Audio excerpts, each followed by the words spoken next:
So I put one copy of the minutes out. The two-sided document is the minutes. I can make more if you want.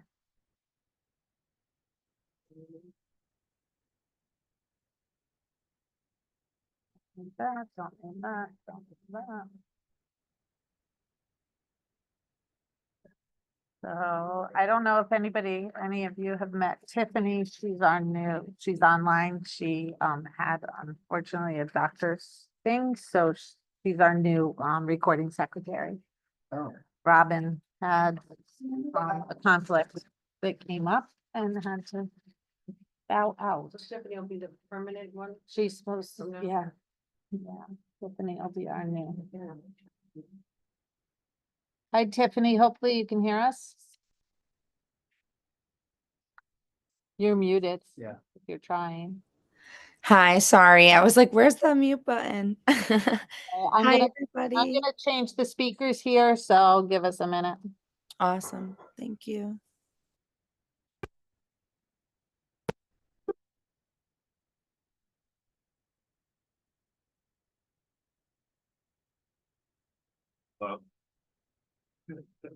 Nothing. Mic check, mic check. So if I say it, it picks it up on my phone. I needed to be somebody on the other side of the room. Yeah, kind of crazy. 1, 2, 4.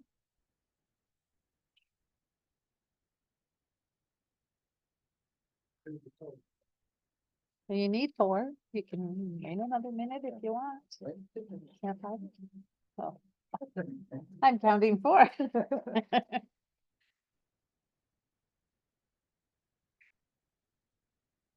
And you have 5, so. So you just have to put up with me being discombobulated and then you're good. Only because last month meeting got canceled, so that left me with some other just not as organized as usual for the meeting. Yeah. Because I had those things that came back around at me. Items.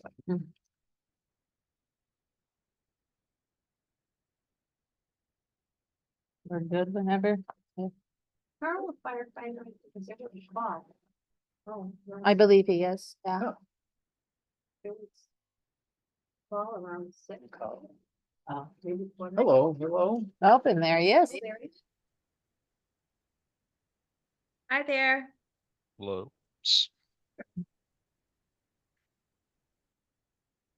Really good. I do not have the sheet that. Oh, I'll read that. Yeah, so. Oh, what- the sheet if that we can- explains? We can start, yeah, the opening. Oh, I don't even use that.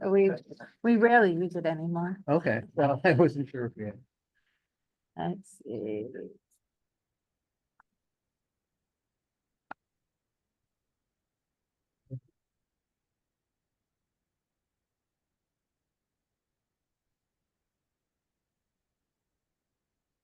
Use it or? I can. Here. That's Alright. change the name. Yeah, sure. And we'll open up the meeting. Good evening. I'm Guy Hoffman, Vice Chair, not Michael DiLorenzo. As indicated in the agenda for this meeting, this is an in-person meeting with remote access available through Zoom video conference call. Access information was provided and posted on the town website for commission members, applicants, and other interested persons to participate. For those joining remotely, I would ask that you mute your device if you are able, so that we do not get any background noise or interference. When it's time for individuals to speak, I will ask you to unmute and identify yourself. If a number of people ask to speak, we will ask that you be patient until your turn. I have 2 very important reminders. First, every time you speak, you must state your name and title for the record. Second, we must be careful not to speak over one another so that everyone listening can hear what's being said and have a clear record. For this reason, the roll call will also be needed. Also, this meeting is being recorded and the recording will be posted on the town's website. And I'll ask Maureen now to take the attendance by roll call. So Michael Di Lorenzo asked to be excused. There. Tom Heisler asked to be excused. Guy Hoffman, Present. Carl Lewis. Here. Give me 1 second. I'm trying to get that off the screen. Karen Pagliaro, Here. Mary Catherine LaRose, Here. Robert Ramsey, Here. Jason Pelletier. Here. And Brandon Pete. Here. So you may want to seat the two alternates Um, for Michael and Tom. um. Yes. With two members absent, we'll be able to seat you as regular, instead of alternate members. So, and, like to make a point that for our meetings purposes and everything, we look at alternates as being full participants in discussion. So it's not like if you're not seated, that you have to sit there and, and quietly, and, that certainly, we look at the alternates as being, participating fully. And that's just, as far as official votes, we wouldn't be able to take an alternates if they weren't seated. I'd like to welcome you. Yeah, I don't know, if we just went through, if you need introductions or anything that we'd like to. But I'm gonna sit back, take it all in, and Okay. my first meeting was on the same. And, Going, and you're second or third? Third, I showed up last time, or technically second, because the last one wasn't. Okay, meeting, yeah. but Yeah. So, so you're a little bit more familiar with how things work. A bit. No, I'll get there.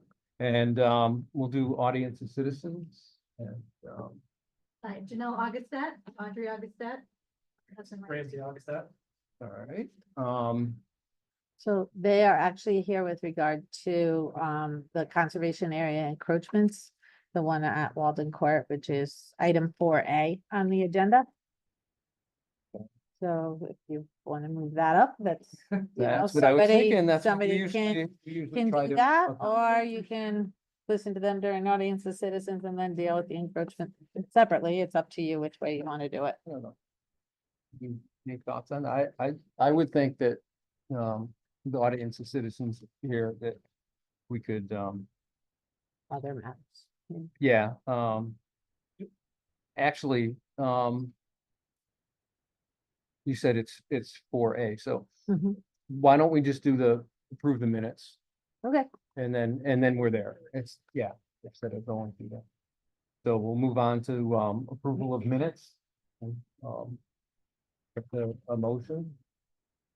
Motion to accept the minutes. Second. Any comments or changes from anybody? My last name's spelled wrong and went through there, but Okay, yeah. other than that, totally fine with. sorry, Brandon. Words. Um, Oh, I suspect We can, she didn't have the list, that's okay. because it is correct on the list, so. Moving forward, we'll make sure that's corrected. Thank you. all in favor of accepting the minutes as the one correction? Aye. Aye. Very good. And then we move on to item 4, conservation area encroachments. First one is review and comment on proposed restoration plan, encroachment of Walden Court. Knollwood Design Open Space Development Homeowners Association Conservation Easement. So, So, about a year ago, a little over a year ago, we got a complaint that there had been an encroachment into Walden Court's conservation area. Gonna try to bring up the map that shows the Walden Court site plan. With me while I share it with everyone else.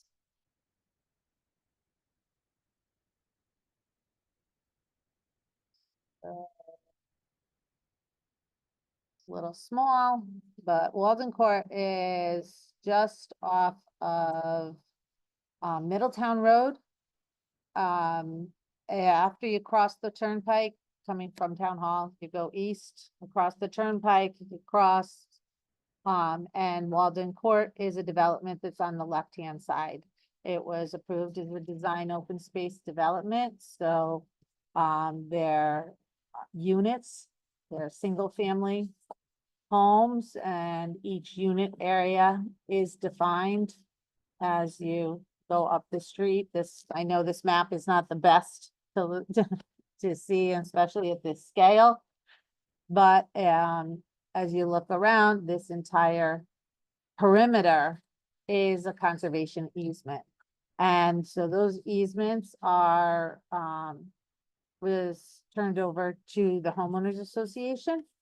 It's not town a town easement, it's a Okay, conservation good. easement by the homeowner, the homeowners association manages. However, it's a requirement, and I think we've discussed these at past meetings.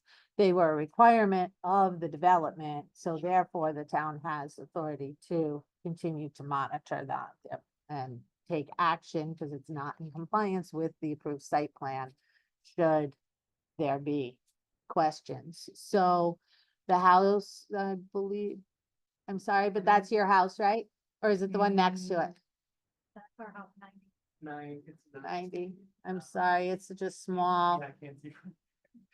yeah, Yep, 90, there you go. this one. Yep. Yeah, so they did some clearing out in the back.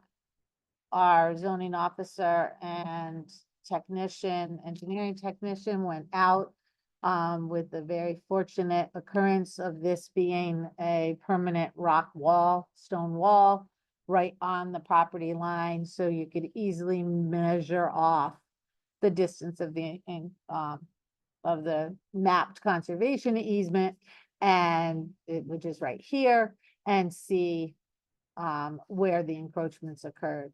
Now, there have been other encroachments as well. This was the one that occurred most recently. Our zoning officer has handled most of it, so I may have to be tweaked on a couple of the details. But this was the one the complaint came in with regard to. These guys seem to have encroached as well. But they go back years. This was some more recent tree removal, as I understand it as well. So this Ramsey, I'm sorry, let me remember your last name, Augustat, Yep. Augustat,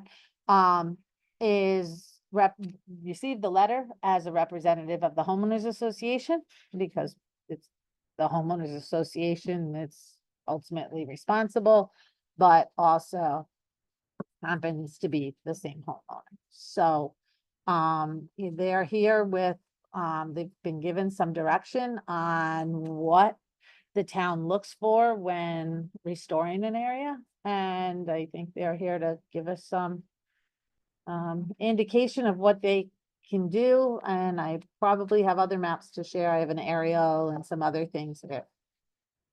Good morning, Mary Catherine Monroe speaking. Do you have any photographs or just maps of this? I think I only have maps. Yeah, the satellite view maybe. So this is the satellite view. This is his area. You can see over here, this other neighbor has also gone back into the area with landscaping and grass. Although some of it, there were areas that as you look back at the history, some of the lots were more clear when the conservation easement was put in. And I think that happens as you go up around this way, where the, 90. this one right here with the dot on it. Mhm. And the rock wall that you mentioned, where? I just want to get to get those online to see what we're looking at. Oh, Sorry, Karen and Carl, if I forget to share.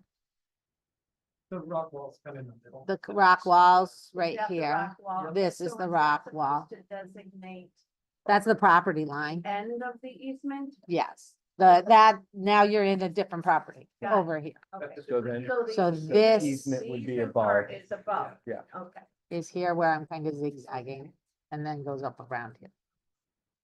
Okay, thank you.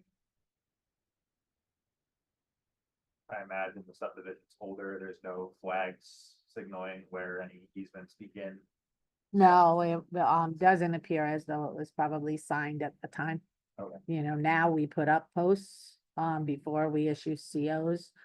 For any individual unit, we make sure that the line is delineated, and again, it's not a subdivision, it's a development, because design open space development, so PUD-ish.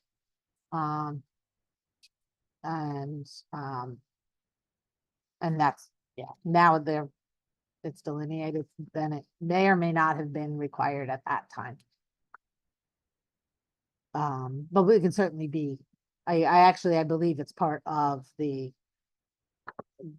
as we've discussed at previous, Conservation Commission meetings, when we find encroachments, if we have the spare sign, which, because we did order a number of signs, to have a little bit, to start getting some of the signs put up. They may not be at the same interval as they would be if you are a new subdivision. They have a very limited requirement. It's at all angle points, and then I want to say it's 50 feet between, it might be 100, but you know, so we may have to spread them out a little more if we're doing the work ourselves, but so I think he has a plan. Yep. And Uh, I would, Copy for everybody. Didn't know if you were. Can they speak louder, please? Sure. So just a little bit of context. I'm Ramsey Augustine. I'm the homeowner of my wife. A little bit of context in terms of the perspective. So ignorance is not an excuse here, but I didn't know. That's the reality. We looked up some, the online map. They didn't mention the conservation easement. Upon some further research and due diligence, obviously the detailed site plan has it, which I didn't think to ask for. It is in the fine print in the homeowners association. I received approval from the homeowners association to remove some trees that I felt were going to be risks to my house. They were 60 to 80 feet high and coming closer and closer. There was just a lot of, for perspective, it's about 100 feet from my house to the rock wall. What is in the conservation easement is about 60 of that 100, and it's about 40 that I guess have access to. And that 40 was overgrown. It was continuing to sort of, the 60 stuff felt like it was becoming more and more of this percent. It was creating a lot of shade and mold and drainage problems on the back of my house. So I needed, I took down the trees because A, I thought they were a risk, and B, it was just coming too, the whole thing was getting too close to my house. Nonetheless, in terms of restoration, I took down about 6 to 8 trees. I have a proposal to replace with 5 or 6 trees here. You can pass this around. Sorry, I only have one copy here. But there was a plan for, and this was the sizes, because I heard that the sizes were important in terms of current state. I have a landscaper out of Newington who gave me a drawing, presented me a opportunity to do the plantings. Happy to take advantage of it and replace it. Do you know what type, Rob you may Ramsey, want to read it out. do you know what type of trees they were that they took down? I don't curious. know off the top of my head. They were various variety. I Oh. wouldn't say they were one particular type of them. They're gonna be something bigger than what's Yeah. proposed there. Yeah. Yeah, they were large. Uh, I would say about, so 4 of the 6 to 8 I took out were in the easement, and then there were another several on sort of my side, for lack of a better word. So that's why I only presented those 5 or 6. When we asked for the plant from our landscaper, he did recommend native trees. Yeah, that's it, yeah. Native. And these will get large, but not as large as what it sounds like you took down. These were probably some sort of oak or something. I'm thinking if they were Probably, that big. That's probably Yeah. maples or oaks. Yeah, and I mean, the neighbor next to me, for instance, lost a large limb, like just a limb of one of those trees, and it came pretty close to the house. That was 2 years ago, and it was a tree from all the way back near the rock wall. So, I was just not comfortable with the amount of space.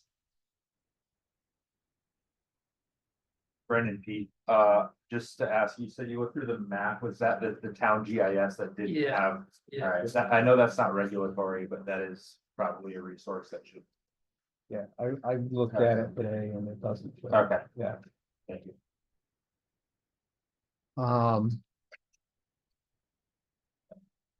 Just as far as, the conservation easement, that runs across the top, not behind the houses that we're talking about. Are there any features? Is there an intermittent stream, or is there anything in that conservation easement area that you know of? Or is it just tree and? It's a steep slope, so Okay. there's definitely nothing, like from the. I can't remember what my neighbor's house was, so I'm 90, the one in the corner, in the green Yeah. corner. So from that corner, it's certainly a steep drop off. Yeah, So that's I'm what it not looks sure if like. there's anything at the bottom of the drop off. I've never been down there, Mm-hmm. but certainly there wouldn't be anything between the green line and that next darker line Yeah. in terms of water. Alright, I was just wondering, because that's what it looks like. It looks like it's got a lot of slope. Yeah, it's just. Just a background kind of thing. How old is the development? Do you know, is it That's what this one. 2000. 2000? I think it was late. I think we So were one of the later Okay. ones, so I think it was. Okay, so So- stretch from 9. Okay. Yeah, I was gonna say mid-90s. Yeah, it probably was approved in 95 or 96 with a map from 94. So, yeah, so that's enough to make a significant difference in how things looked at the time and what they look like now. Yeah. That's about, 94 is the time I moved into town and my backyard looks a whole lot different. Yeah, I mean, hindsight, I Okay. certainly should have recognized this and come for Yeah. approval first. I totally Yeah. own that. Didn't know, but understood I understand now.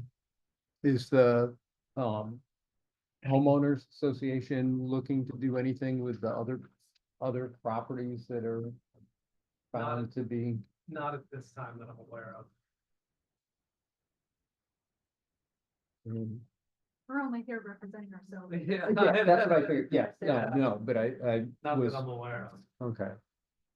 I Do mean, you meet, I'm sorry, do you meet on a regular basis or anything as an association? I don't, but I'm not sure what, there is a board that. There's a board, Yeah. okay. not to, Annually, like as part of the, membership we need annually, but I'm sure the board is.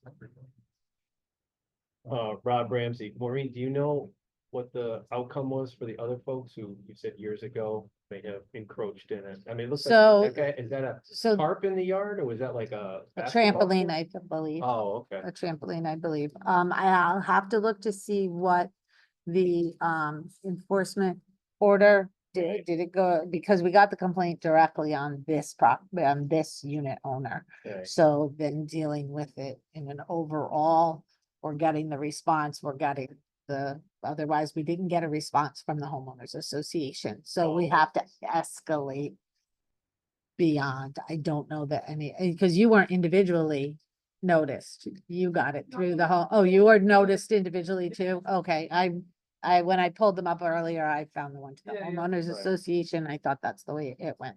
No, And I'm sorry I didn't take extra notes from Polly this afternoon. We both had back-to-back people all day. So we'll be determining what the correct pursuit is. We did discuss this at a meeting early this year. Oh, We had, talked to the commission about the fact that we've identified areas throughout town that there have been encroachments and we're working on Yeah. them and of course the people that respond. We know we're doing something without getting, our attorney has been consulted with regard to those we haven't gotten responses from. But we want to work with the people that are, responding in the most efficient way to get it started anyway and get things fixed. We had the one on Brittany's Path that you looked at a few months ago. Silver Island is another Yeah, issue. It's, And we have a number of others where you might remember one off Norton Lane that came up a couple of years ago. I mean, we're just trying to identify and keep them Yeah. going as best we can. It's. and, it- in general, I think this and Silver Island one are good examples of why I think over the years anyway, we've had different members and such, but that our commission has not really looked at this arrangement as the best kind of arrangement to have for conservation areas. And I think this is wholeheartedly agree. and I think this is a good example why on multiple kind of issues. Number one, that it leaves mostly the enforcement to a homeowners association. mhm. The information isn't always passed on to landowners. People, owners change. That a lot of times that kind of Yeah. stuff gets lost in the shuffle. The developer obviously used the conservation area as a tool to help decide on how many houses could go into that area. It leaves it with a problematic enforcement of it, and it just is, and it's always gonna be, it'll probably less of an issue, and that's why I wanted to bring it up too, about Yeah. on the other side. Yeah, yeah. If you got a slope and, Yeah. I mean, you're probably not gonna do an awful lot with that. Right. All along this side, the backyards are relatively small. Yeah. And, you have an undefined area and something that doesn't show up on the town maps, because it's not it's just a homeowner's easement. It's still supposed to have the same consequence, and I work the appreciate same the way. feedback because, I mean, it's a tough, I totally get it. I'm willing to do whatever you want me Yeah. to do, but it's a tough pill to swallow as a homeowner to be like, I can't use the geographical center of my own yard. Doesn't make a lot of sense to me. Yeah. You know what I mean? Because there's no bald eagles back there. It's not wetlands. Like, we're not really conserving anything in my. No one's hiking through our No one's backyard. bird watching or whatever the HOA docs show. So, I mean, I get it. A rule's a rule, but it Yeah. doesn't make a lot of sense to me. And what I'm finding though with a lot of these kind of areas, and it all depends. I'm gonna keep it in general, because Yeah. we're not looking at what this may or may not connect to. But certainly wildlife uses it. I'm amazed with other homeowners, and I have a wildlife camera out in the back Yeah. of my property, and it's surprising. Yeah. What goes through For sure, for sure. at night when you don't realize, Yeah. and so, I mean, there is a benefit and a reason for having areas like this set Oh, aside. I understand that wholeheartedly, but he's definitely trying to make good on this. He's trying to make, Yeah. yeah. Did everybody else? And, make good right, on and it, that's or- what it seemed, that's why I asked I about. want it to be anybody- equitable. Right. You know, Yeah. Fair. this is Karen Pagliaro. I also live in a neighborhood where we have the same thing. And I have to say, having the untouched areas, we see all types of wildlife. And as you were saying, Guy, I really think it's wonderful. Also, it gives us a barrier between our house and the people that live behind us. So I like having it because it's thick with trees and firs and, you know, that kind of thing. So thank you. Yep. And one other thing, just thank you for the working to replace the trees. Thank you. For sure. And one other thing to know, we did not take all the trees down back to the rock wall. Right. There is still a buffer Buffer, between yeah. the Yeah. wall and Yeah. our home. So that does provide still for privacy, wildlife, to continue to use the back portion of it. And is there a stipulation at all that you're aware of? Like, if trees do get potentially dangerous, is there a place that? people So, go to? anywhere. Because I had a tree fall and hit my house. Anytime there's a conservation area that has trees in it, the concerned party can come to the town. The tree warden will go and say, yeah, that tree ought to come down, or yeah, you really just want to make your deck bigger. I mean, Okay. you know, there is that. I mean, it's generally my experience from, and I don't talk to them all the time, but often enough, we liaison through the engineering department, is that there, you know, there's trees that are compromised out there, or there, you know, and you do want some dead wood to fall Mhm. in the denser forested area, because that creates harboring and, you know, all the Right. things you need. Just don't want to fall But on his house. you don't Yeah. need it. Yeah, so if they are a danger, he's Is there very, anything in your HOA? he's very I cognizant didn't- of that. oh, sorry. That's fine. I'm sorry. No, I no. just kept going. Is it in your HOA about who you should contact if you have a tree? No, they don't specify. It specifies like the nature and the, you know, preservation. Sure, but nothing sure, About but- like, if this, then that, you know, Right. there's nothing to that level of detail. So often the homeowners association will have someone that will do that as well. They may have a tree person that It- can and may, It I does- think I have to look at the documents over time. Now, you know, would be more likely to have the documents reflect coming to the town back over different years, you know, lessons learned, and as we I would say move there's forward lots with of section development, in the that- docs about, like, it talks about the town and the abilities that, what the town can do versus what you can do with who owns what. So it's a logical connection that I would have, you know, that you would probably make to come forth and be like, hey, just like you would a building code or whatever, you know, I mean, basement permit or whatever. Brennan Peak speaking. I don't think we have the legal authority to do this at all the lots at once, being that the HOA is supposed to maintain the open space. But I would like to see amendments to the restoration plans when they start coming in, that these get staked out. Just so when the house gets sold and to another owner, the same thing's gonna happen again. And I think we should maybe be focusing on mitigation, because it's gonna happen again if we don't start, I don't know, making this more noted for property owners. Yeah, and I think there was some kind of about equity between, you Right. know, and we can't really do too much.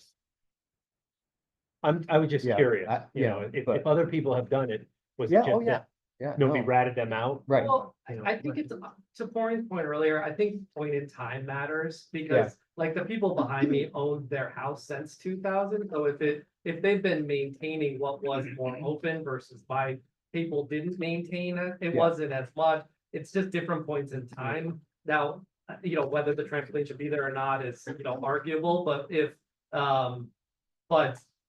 but I don't think he's cleared anything. I think he's just maintained what's there. Yeah. Versus clearing anything. I do think the lots next to me had cleared over time, but the easement kind of goes, the rock wall kind of goes down the hill after me. So I think it's a different distance. Yeah. And they still have a fair amount of buffer, so I don't think they're, you know, inches or feet maybe we're talking about versus, you know, for small inches or feet versus a little bit larger. That's a basketball court. I don't know, that's gotta be the western property there. Yes. If you zoom in, like I see like, That doesn't look. Looks like a trampoline. I'm almost positive it's a can trampoline. you zoom in for me? I know. Big trampoline. I thought it was. I believe you. Oh, maybe- Oh, it does have a basketball. I It's a thought, basketball court. so I didn't go out to the site, but I thought they had told me it was a trampoline. Or maybe there was, one. Maybe this is, That's it right I there. saw the art. that might be the That- trampoline. The trampoline.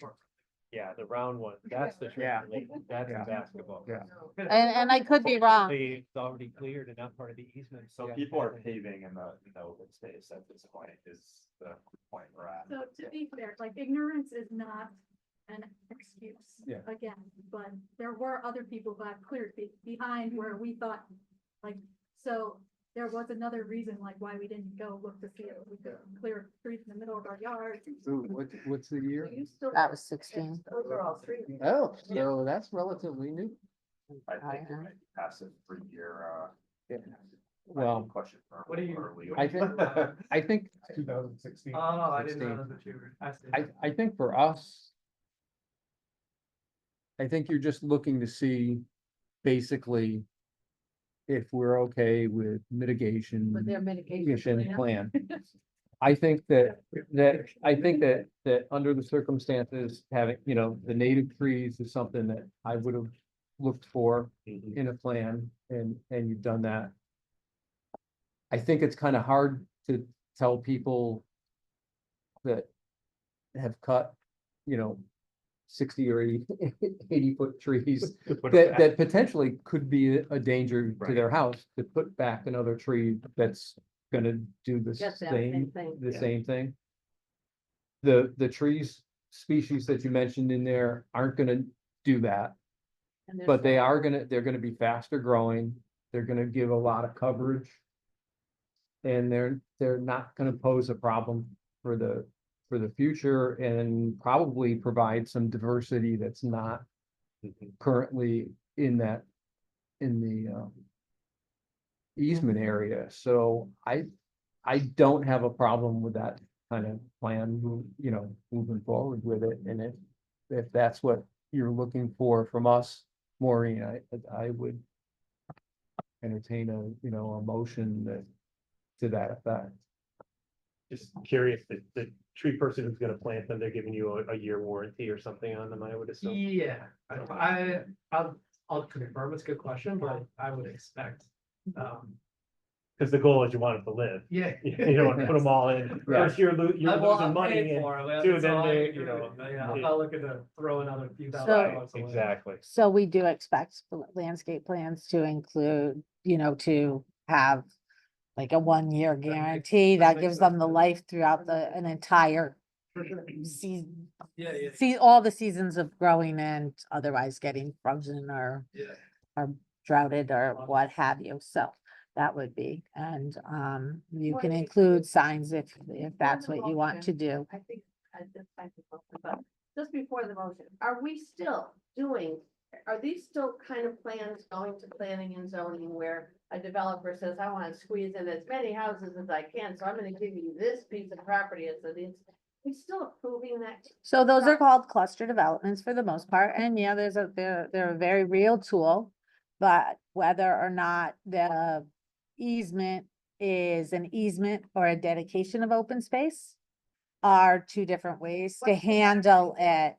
And generally speaking, if the open space is either held by the homeowners association, although we'll see the problem of that in about 3 minutes or whatever, when we move to the next item. But, or they go to the town or they go to the land trust. So for instance, a couple of months ago, you looked, I think we brought the trees here before I brought them to the Planning and Zoning Commission for where there was an encroachment through on Brittany's Path, which is a development, this is still under construction. And they cleared the path. And that, the area that circles that is open space, and it will be the homeowners association that will take care of that. So they're not on, that's a subdivision. So people are actually individual lot owners, not unit owners. And the extent of their lot ends before that open space. But there was recently one on, Spruce Brook Road, where heavily wooded lot, he took a portion of each lot. There was only 2 lots, but took a portion of each and put a conservation easement across them. Before he got his CO, the signs were up. He might be getting the CO of one of them now, but, you know, verified or bonds for the signs to go up. And then we double check but So they're on 4x4 posts and they can come out. Other So- places, we have them Needed the- more solid. They're the zoning. complaint. Oh, we got it from another agent, another neighbor, a neighbor. The Neighbor, and then they went to the homeowners association, then the homeowners association didn't do anything? No, they came to us. They Oh. came to the zoning enforcement officer. They're on the other side of our, not in our neighborhood. Yeah, it's On the the other next side, development, yeah. the next development owner The back over. side. So that's the other thing about realizing when there's encroachment. There, if you look at this property, there's one, zoning doesn't police property for the most part, you know, obviously, if we see something, say something. But we don't, go out and go, hey, we're doing all the extent of our conservation easements, you'd need a whole lot more staff. And that's just not the kind of tools zoning uses. So, there would be no way for us to find this. This is a private development up here. You have, this is down a hill, to see that these yards in this particular area expand backwards. We can't, if we hear about something, we can't go into somebody's backyard unless we're invited. Or they give us permission. We can knock on the door, we can ask permission. Hey, we gotta report you and you did this. Can we go there? And we got I just think and that we had open space here that we if could you're get talking through. about Starting in 2000 to 2024, 24 years for those trees to grow.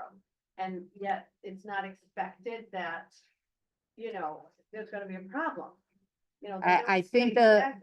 So I- there should be a plan in place or something in their paperwork somewhere that says if you do this, you contact this person and then, does it go to the tree board? I think much like he said, it's like you're going to build something. If your electrician is doing work on your house, you need an electrical permit. Yeah. You come and it's not an unknown. It's ask the right question. It's in their documents if if you. It's a lot. But it is very, It's a lot. those documents are hefty and they change. Yeah. When you get a new person, you get new declarations, when you get new owners. And some homeowners associations are much more tight as far as the leadership in the homeowners association that, nobody breathes without coming to the homeowners association, and in other homeowners associations, it's more fluid. And it's part of the approval process. Well, what it's worth, I think the plan looks good, but you want a motion to say that we would just, think that it's favorable? It would be like that, you're not, Yeah, We that, like that. that Conservation Commission Um, thinks the plan is adequate perhaps Go to. ahead. Beforehand, what's the sentiment on, I mentioned it briefly on just amending the plan to have some kind of staking. This doesn't need to be a survey, I think that'd be excessive, but we said that we kind of know where the measurement is anyways. Just simple as metal poles with a small sign. So on them. I would suggest that if that's added, it be at minimum, the 4x4 posts with the sign that's required for developments at this time. In accordance with that. Recommendation from us? Yeah, I think you're enforcing it. I don't think I have to go to the commission with this one. Oh, okay. I think So you that don't the get- plan, I don't think I need to go to the planning and zoning commission with that. I think this is your charge. So we're asking you Okay. for the best advice on a restoration plan and that. I should But you're give- saying for this one property. Well, we Well, have this- to. Because we have to Yeah, get yeah. the Say, rest. I know the importance of having the good, signs and knowing where things at. My first thought is that it's not, how many lots are there? 20 I- 20 houses in there, or, 14 houses. 14 houses. So are we So suggesting? we're gonna Did do they that all on back one, up to on that one easement? property Well, that's why. that's come through and is now that's why I trying their thought it- best to comply you make a with recommendation to the, the HOA. that right, they I should- think it's, they I should think it's, stake it. I think it's the HOA, but. I But don't you're know. telling the homeowners they have to buy these signs? I don't know what we No, can no, no. legally say. Right, Because that's what I think it might have to be property specific. I don't know if we can enforce action on other properties. Is that correct, or So we're, at this point, we're discussing their property. this? However, when we are speaking, hopefully inevitably, with the homeowners association without having to escalate it to a court action or something along those lines, we could ask that they replace the signs Okay. throughout.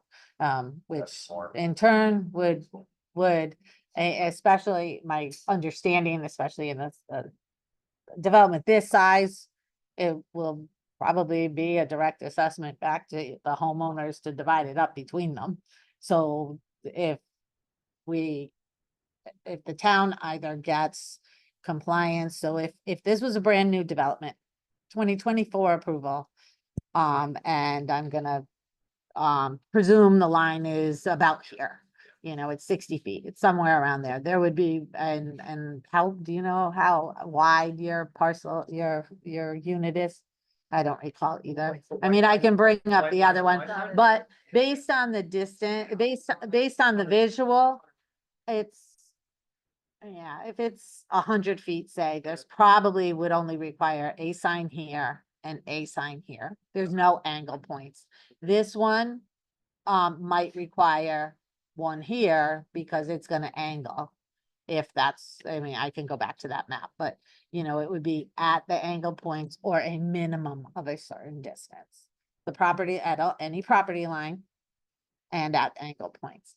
Again, these are unit lines rather than property lines, so it may be, if they were a new developer, they may just do them in that divided number. So, I think, Yeah. I don't think we should put what these folks are Yeah. asking. Yeah. With that, and maybe create. Yeah, I think so. Yeah. Cause, And you've got to get that little one home for bed. yeah.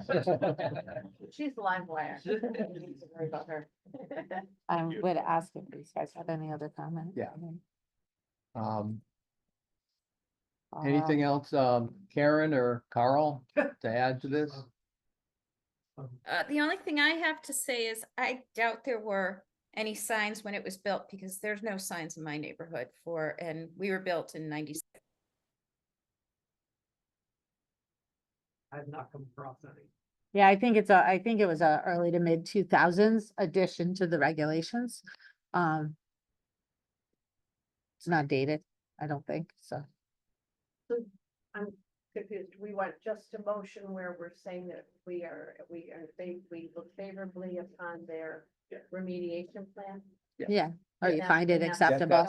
That's what I would like to see. So I would make a motion that, the Conservation Commission, is saying that we look favorably upon this homeowner's remediation plan, and actually think that it's very positive that you came forward proactively to do something to remediate, your problem of encroachment.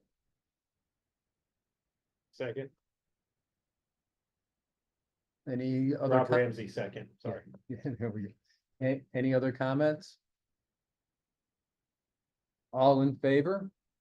I- Aye. I believe that was unanimous. Now, as far as staking things out, I really think that that's a HOA's responsibility. And this is kind of falls on them as not being effective in protecting the conservation area, which is really their job.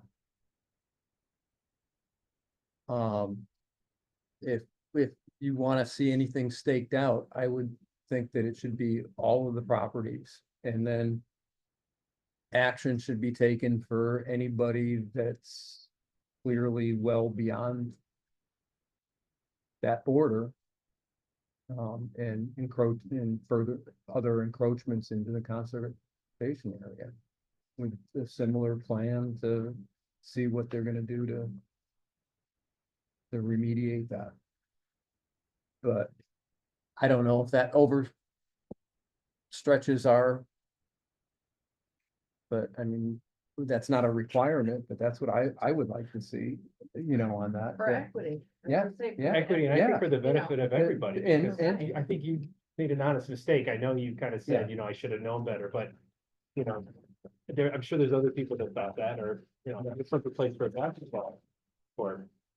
Yeah, that's why that's there. That's So- not 60 feet away from, Yeah. from the wall. So, Was that a separate motion then? You're looking for? to encourage, So to so- encourage the HOA to, we can put it in our notes for as Okay. far as Okay. enforcement. Again, we're working through enforcement and going through, unfortunately for these guys, they're probably gonna see their restoration before others do. Hopefully word will travel down the street. But our zoning enforcement officer and our department is working through these with Corporation Council, and we're just, responders. But I We was have to work with. HOA's responsibility to enforce Yeah. I the mean, protection Yes. of that. Theoretically, they Yes. should have Yeah. said no, right? Right. Theoretically, they should have said no. Maybe they'll be. And they Or- did or get, it and will be- they got an order. Yeah, they got, They got it. I mean, it's not like I don't know. They're all neighbors, so we're 14 houses, so I know everybody, I know Sure. everybody. So, and I don't, they didn't have any contact of it either, so it just is what it is. Now, should we? Higher turnover. Yeah, we've had a lot. Neighbors. But president just Yeah, actually that's moved, what he moves tomorrow, so, there's gonna be more turnover. So, I mean, certainly we could do better going forward. I think, I totally understand where you're going with equity. I don't think it's really equity. I think it's like one or two scenarios that we would, like, the basketball hoop is, maybe the example of like what might need to happen, but I don't think there's really any, because it's the way the backyards are, there's no other places that would have been able to clear or Yeah. remove anything that. And I'm not trying to. attack No, I get or it. I'm go just after saying, anybody. like, I'm just I trying to don't, tease it's not like back. it's a widespread Yeah. rampant problem in the But neighborhood. you guys that- are trying to do the right thing. Yeah, no, I'm not, and I'm not looking like, We're not trying to get. I'm not calling anybody else I out. here understand either, like, completely. I think we're all in the same boat, so. Yeah. And I don't know in this scenario what other people would restore to, because it's been long, 20+ years since I think anything else has happened in the neighborhood. So Right. I don't know if there would be anything to restore to at this point. But I do have one quick follow-up question. So, so now that the restoration plan has been approved and we do what we said we were gonna do and restore with the native plants, I don't think the person who complained is going to be happy with anything we do back there. So I assume she's going to continue to complain about something. So at that point, like, is there nothing, like, we've complied with the plan is approved, so we're. That would okay. be the town's response unless Got it. we find something is amiss. Okay. Yeah, 'Cause we someone- would, then I just it's wanna not, Get her, continue to be. it's not unusual. It's Does just, this is something we navigate every day. Yeah. We navigate that Got on a regular basis. it. This is Mary Catherine again. So we've said that we think this is a good plan and so we would, but we don't really, where does this go after here? I believe you, to back to our zoning officer. Oh, that's it. So, yeah. Okay. That's, Okay. as we research, we find that it actually needs to go to the commission, the planning and zoning commission. I don't believe it does. I believe So they we can look go to the ahead conservation and put it on commission. our Trees and bushes knowing Yeah. that it's been. Yes, and they'll continue to talk to our zoning enforcement officer and or myself, and we'll, yeah. Any updates on the GIS? It's Whoever. on the list of GIS things, and we are actually in the middle of transitioning from one GIS server to another vendor, as well as we physically have to have somebody go pull the maps and map. We do have, you know, a lot of work that's been done on open space maps. The easements are further down the list because they are a much more intense project. It's been on the list for some time. Okay. Yeah, yeah, this is. I don't know how long these are, but I feel like Hopefully be able to go through some of the other things very quickly because they really have become almost non-items at this Yeah. point. Thank you so much. Yeah. You're welcome to stay for the rest of the meeting. I'm interested in joining, so, since, There you go. thank you so much, guys. Maybe you should be your homeowners association president. Well, that's not out of the realm of There you possibility. go. Yeah, That's what I mean. Best of luck. Thank you, Yes. guys. Appreciate it. Yep. Bye, sweetie. Bye. So to circle back to your motion question, and I'm sorry, Yeah, no, you didn't get to that. So you kind of had a discussion about whether you wanted a motion. If somebody still wanted to make that motion, they would make the motion and then then you would act on the motion, or somebody would second it, or somebody wouldn't second it and it would fail to proceed if no one seconds a motion. So. does our motion for something like that, what kind of weight does that hold?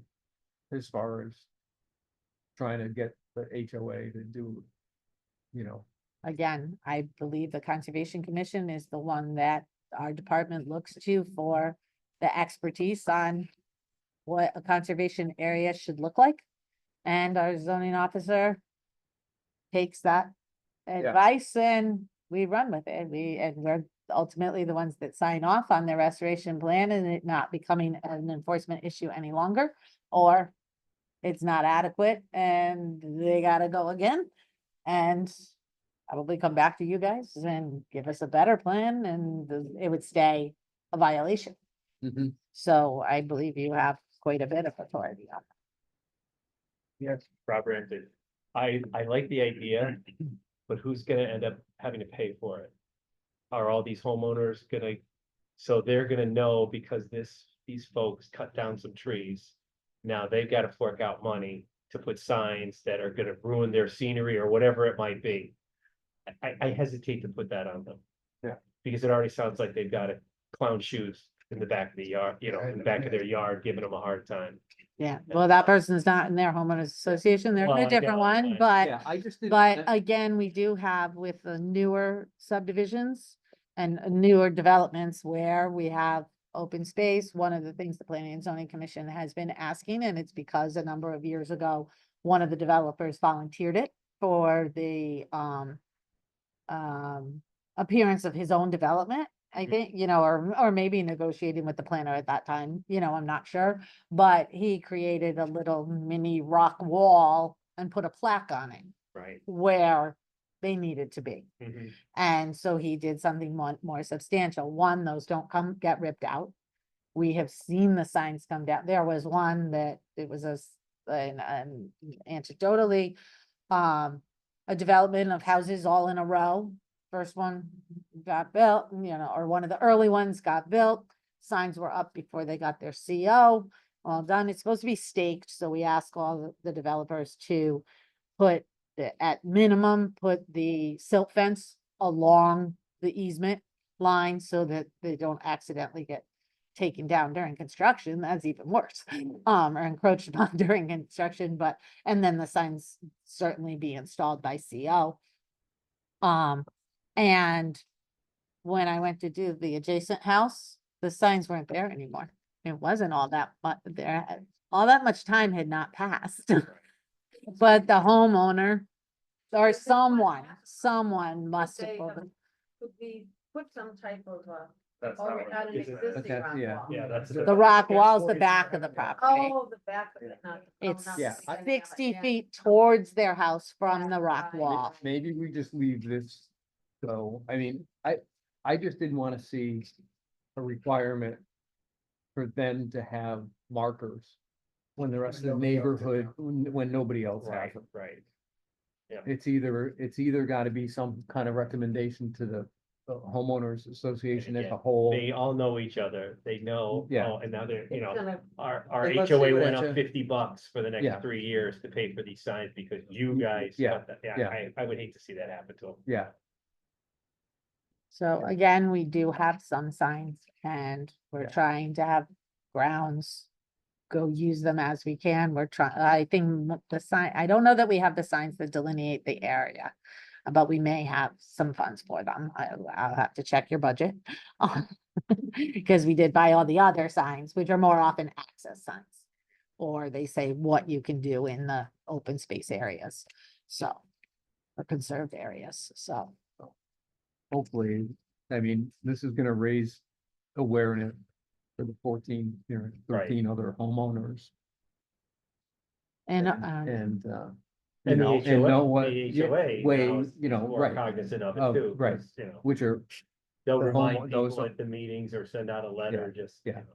I think they have to, you know, they're gonna be more aware. Mhm. See what happens, I think.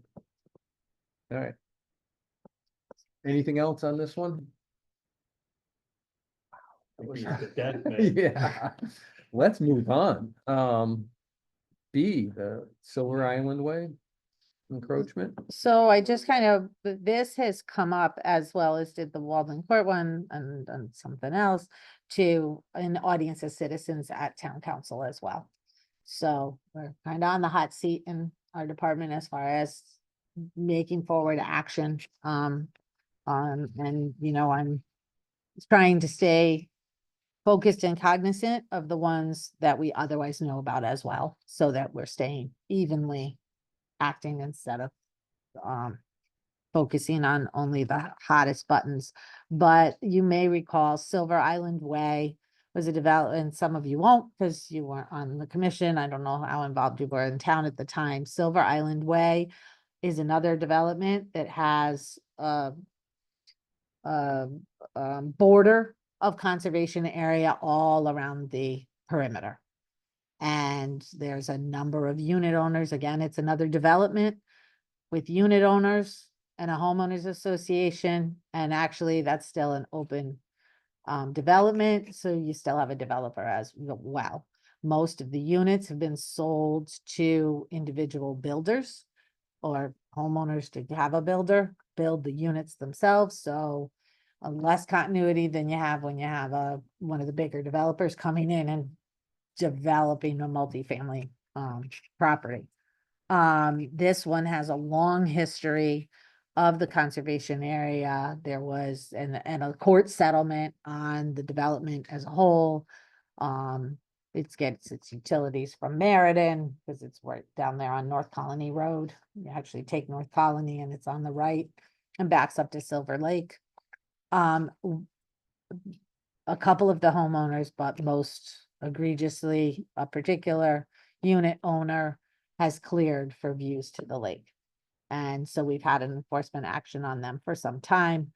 We've had meetings with them, with including the homeowners association, the unit owner, the management company and our attorney. So we're looking for forward progress. They did get a soil scientist out there to determine that the area wasn't wetlands, but it is substantially in the upland review area. And we're working on it, but any one of you may hear about it, get calls on it. We want you to know we're working with our attorneys, we're working with to gain compliance with a considerable amount of resistance, in my opinion. This one was my first, I think, involvement or whatever, Foray into the realm. for you know, an HOA one, and they had people encroaching like early on, later on with development, and first round of changeover from homeowners. You know, and the new people coming in, and I don't have a clear view Silver Lake, and we're gonna cut down things that are in front. And so it's had a history of problems like, you talked about, so. In this particular one, you can see the conservation area is called the common and conservation area. So that has, it is common area, but it's conservation area. So, it's owned by the association at large or the developer, however it's treated at this particular moment. But and we've had it's one of these units here. And unfortunately, the photos I think are in an email. They weren't downloaded into the file itself, but it is. If you're at the boat dock, at the end of Norton Lane, you can clearly see the back of the house, and a few years ago, you could not see it at all. Yeah. But you can see their depth, everything, so we are working on that. I So guess there's nothing not really much for for the us, but commission to yeah. do, other than I may ask for your support, I may ask for your review of plans, and then we're trudging along on this one, to the best of at the pace that time allows, because we really want, this is a pretty egregious issue, and as you said before, as properties come up for sale, it becomes an even greater problem, because somebody buys one they think they have a lake view, when they're supposed to have some trees, and certainly if new trees are planted, it may not be the dense existence that was there, but they won't be able to keep them trimmed. And what you have to, and then we'll move on, but realize too, is that for a lot of these properties, it's the buffer to the lake, and there's an elevation difference. So not only is it what's along the lake, but you have a slope going down, so when you start cutting things down, you're opening up that area for erosion. And, It was substantially slope stabilization that Yeah. a lot of this that- area and was that left the as logic conserved. Behind, having that area there. So there really is, consequences to the lake and everything for clear cutting those areas. And this is Mary Catherine. And again, you have this conservation easement, and the units are developed and bushes or trees are there, and then 20 years later, they have no view or they have nothing, they're all closed in because you can't cut a single thing. I mean, it's not reasonable that, the trees aren't gonna grow way over what, was there when you bought your property. So I think these are a bad idea. They just do. This was actually, I understand it, substantially wooded when Yeah. it was Yeah. approved, so Yeah. the tree, so they didn't have lake views to start with. No, right. And In this even- case, I understand Even what you're saying. early on, that wasn't what Yeah. they had. And to give you a little perspective, what a cluster development allows for is the same number of houses with less sprawl. You get the wildlife corridors, you get your utilities, and your disturbance stays in a smaller area so that you have some There are some undisturbed positives. land. And it's this, This would, but there are some problems, and this property, there's people in associations that manage extremely well, and others that don't have the same, or have the same understanding of the requirements. this area would have been better off, and the lake better off with some other kind of development in there, but. It's that's the what lake we have. view that everybody's after. yeah. Now, do their property values go up when they have a lake view? Would that raise their taxes? I'm just thinking. It to balance would, it out. if Yeah. the assessor, Right. it's up to him to also Yeah. realize, or to make determinations with regard to violations that need to be restored as well. That's, On to trail updates.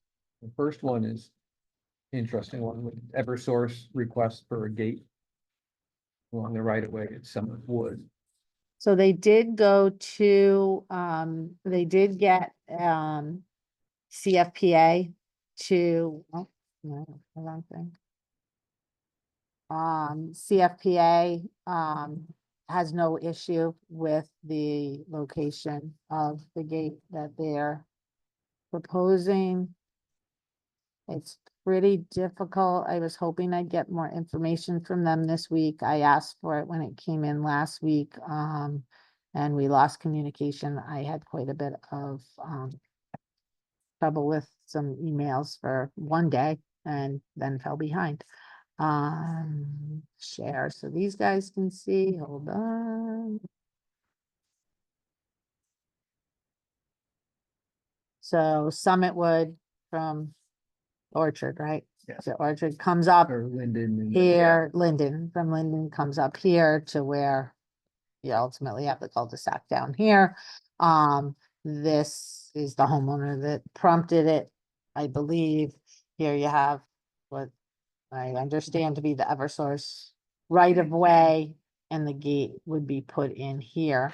I attempted, like I said, we're working on the vendors with our GIS. I attempted several times to get the trail map to load so I could get a map with the trail map, and probably if I pull up the GIS now, it'll work, but the 3 times I tried in the last week, it didn't work. But that's where the gate would be. As I understand, it won't be blocking. Pull up the email from that email, but I had it. No.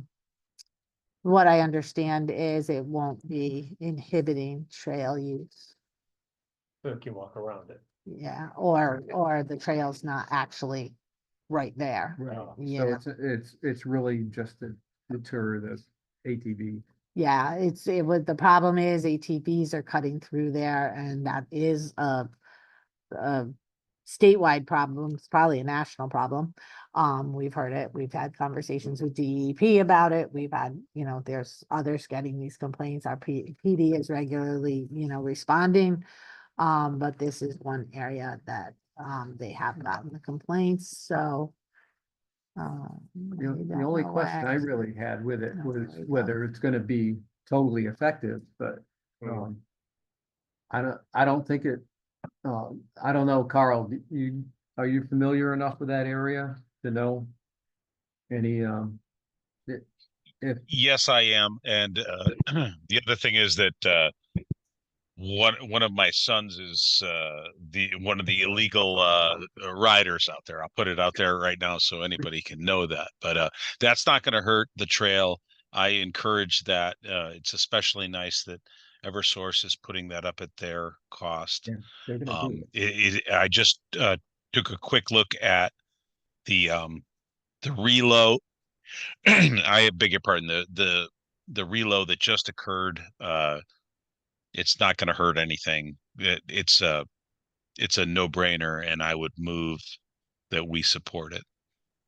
Okay. Yeah, I mean, and like you said, the Eversource is willing to put it in at their expense, and, so, other than, going like, oh yeah, it was gonna be a problem, but they already had the, CFPA, so kind of going like. I think, So is that his motion? Because I'll second. yeah, I think that sounded like a motion. Yeah, and then just for purposes of discussion, it is an area that gets a whole lot more use, probably by 20 times than any use in town of illegal ATV use. The area that is just east of Chamberlain Highway and south of Orchard Road. And the only other thing that I will put, and I'm not putting the Berlin PD out on this, but they may respond to those calls, but there's not a whole lot of real enforcement that goes on down there. And it's not saying anything derogatory towards Berlin PD. It's that it's big country out there for Berlin, and you're not going to catch those guys, right? It runs from the railroad tracks out to Chamberlain Highway, north to Orchard Road, and south to Meriden. So it's it's going to be impossible to catch, but with plenty of access points. So excuse me. And plenty of places to hide is my understanding it, or rather get off the track so that they I can assume. not be Eversource will caught. maintain it too. Right? Yeah. 'Cause Yeah. you know they're gonna cut the chain or whatever, it's the lock at some point, but. Yeah. Yeah. All right, second, Any other comments? Discussion? All right, all in favor? I, Hi.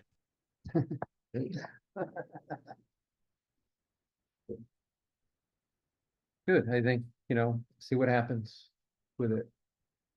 But like Carl said, that's a big area that, that, and a lot of use. So. All right, summary of item, from the September meeting.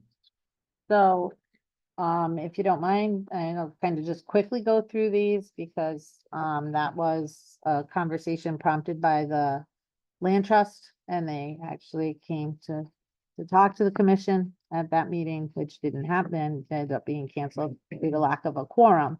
And then, but they wanted to talk about the trail system on Lamentation Mountain and the possibilities and what they found as places to put trails up on Lamentation Mountain, basically going south from the area of Stantec Road, south to then eventually get down to almost the Meriden line and get down into the Berlin Turnpike so that then they could cross. They have some proposed areas in which to do trails, staying, as I understand it, almost all, if not all, on public property. Mostly town of Berlin property, there's some land trust property, there's some Middletown property. And we've looked at some of those maps before where we had the trails grant. We looked at some maps at that time that connected over to Atkins Street. And does that have a different name in Middletown, Atkins Street, or is it Atkins Street? No, that's it. It's Atkins Street all the way down, so, and they would then also, but this was more at the ridge up and how they could go. And so there was that discussion, and then there was a subsequent meeting that several of us attended. I was really hoping Jim would be here for this, Jim Mahoney. But I didn't connect with him today either. We've been working on a number of other items. That a meeting that the land trust asked to have with Deep with regard to the thought of that and whether or not the use of the parcel that's I think everybody's aware of, that's being encroached upon by a resident of Meriden. It's in Berlin, that's state property, and how that any decision on that encroachment might affect future use. So that's just kind of a summary of that. The next one, I actually think this commission deciding to support or not support is a positive for any further town action on this. Is the Fontanella property, which is also at Summit Wood. It's at the top of Summit Wood, adjacent to the town property up there. Hold on, let me pull it up for everybody to see that when I have more maps of. So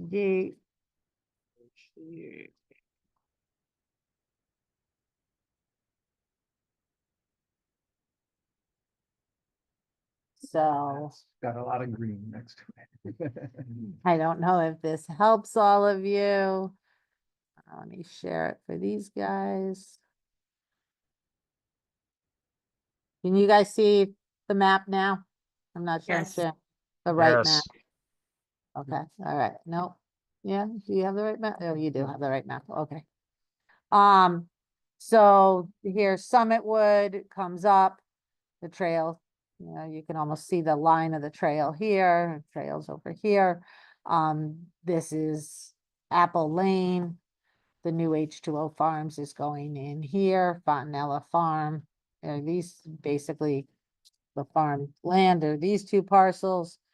Apple Lane, which is the private road owned by the Solix, comes down and this parcel is here. It would adjoin town property on all sides and there's,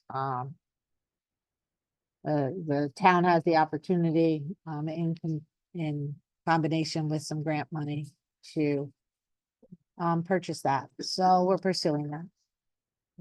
Now- So Carl, can I just say that it would comport, I think, with the plan of conservation and development in that it would preserve ridgeline, priceless trap rock ridgeline, which should be a priority of this commission. That's all I have to say about that.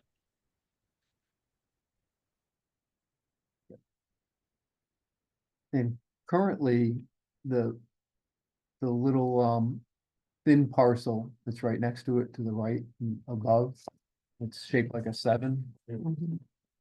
We have, do we have an easement on Apple Lane to get to that at this point? You said it's a private. Not that I know of. We I'm not have aware an of an easement. easement. I'm sorry, Maureen. Go ahead. Please, if you know more about it, I'm. No, kind I of don't know about that, but fascinated. we have an easement from, as you know, Maureen, south and west. No, Oh, towards those down hoop here. houses, not there, I don't think, up north, right? It's still Oh, those it's right, here. yeah, right there. Yeah, We I'm have an sorry. easement.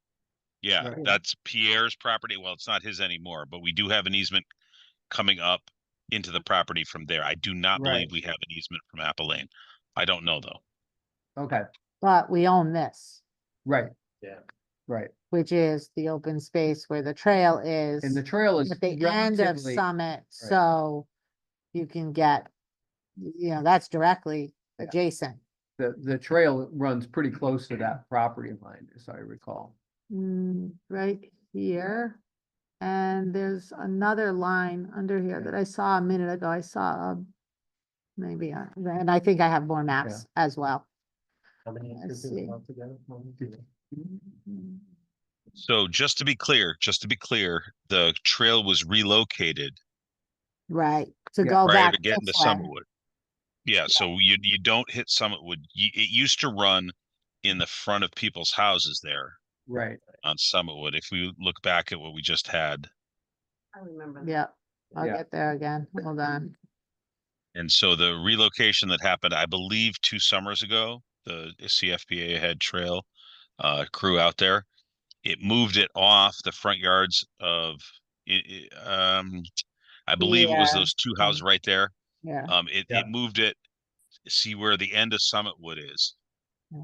Then there's that, which is called Victoria Road, a little south of there. You could see the track there, right? So right. So that's where I believe the trail has, and the trail joins the old trail just south of I believe just south of the gate that we just talked about that Eversource wants to put up. right. So instead of okay. going up near the red line that you see, the red line going north south here, it now cuts.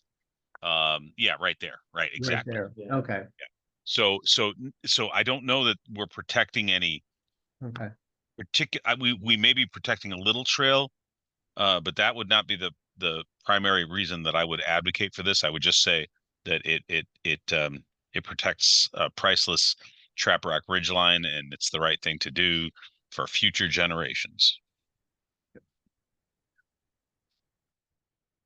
Thanks for thinking about me, Carl. Oh, well, Brent, Jesus. Yeah, motion to support the Yeah. town in its efforts to acquire the property. So moved, Carl. So moved. There's Carl. Okay, I second that. Somebody else wants to. All right, all in favor?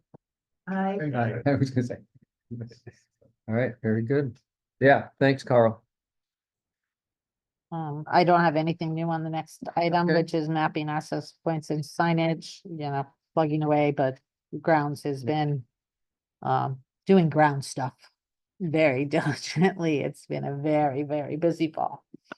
Summer and fall. Quiet. I guess actually the one thing I do want, I lied. I have one thing, like and inform the Conservation Commission. So a number of months ago, we had a discussion about Stantec Road. We did get the property surveyed. We found the adjacent property owner had not encroached. The area was not, the property lines were not as defined on this, as defined on the GIS. The GIS, I believe, has been corrected to follow the property lines. But with the amount of ATV access and other not authorized activity going in at that point, the Stantec Road was determined by the town council to shut off the access for vehicles by placing boulders. So they have blocked that area, the sight lines, I see it, Carl. The sight lines were determined by the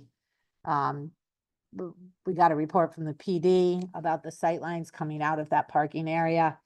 And ultimately, the town council has determined and had grounds block that parking area. So I wanted you to know, we've discussed it a number of times at this commission and didn't want anyone to drive through the area and go, So I'm being. that wasn't the discussion, so that's important.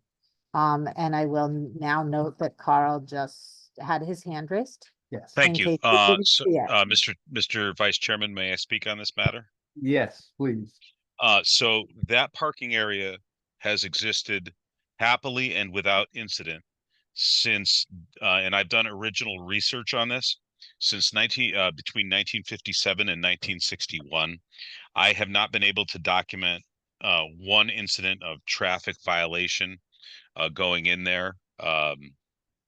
It's an unfortunate situation that one landowner has basically using what I consider to be, so we're going to talk about sight lines. That's what was used as an excuse to close this access to our open space down. The problem is that we shouldn't mistake ATV abuse for abuse of the property or access to the property. So what's happened is now we've closed down access to town of Berlin and state open space, including our National Scenic Trail, because of ATV abuse. And I consider it to be a mistake. It's been over, 60 years, almost 70 years since that has been without incident a parking area. I've parked there many times since the 80s, and it's just, for me, it's an example of somebody making noise, and we bow to that noise. I'm not sure, but there might not be some local ATV abuse of that area, like within the contiguous property boundaries. So that's all I have to say about that. All right. So at this point, Maureen, the town's not looking, I know that with previous discussions, we talked about, maybe things that happened when it got surveyed, we might have to adjust a little bit and maybe still have enough space for parking there. That's no longer being considered. It appears as town though the council? conversation has ended for the time being. And that it was just in the last week or two that I the could see it boulders Different, yeah. have gone up, and that was There's a lot of them. There's more than determined. Three. I actually have pictures. Yeah. But I didn't load them into here, but yes, there was discussion of whether, you know, I even approached, you know, the possibility of pulling in kind of at this end, clearing so that, you know, the cars come this way would increase the sight line slightly. And it would make it so that cars wouldn't be backing towards the adjacent owner, but rather backing towards the wood line. Sight lines were used here as an excuse to close down a legitimate parking area. Uh, you know, if you're serious about stopping ATV abuse of Lamentation Mountain, or at the same point of the Blue Hills property, get out there and enforce it. This is simply just an excuse to close down a legitimate parking area because an adjacent new landowner is unhappy with something that's been happening for 60 years. And this is the National Scenic Trail. I mean, this is not some sort of like kids partying area, right? This is something that people use. They use it from Long Island Sound all the way to the New Hampshire and Massachusetts border.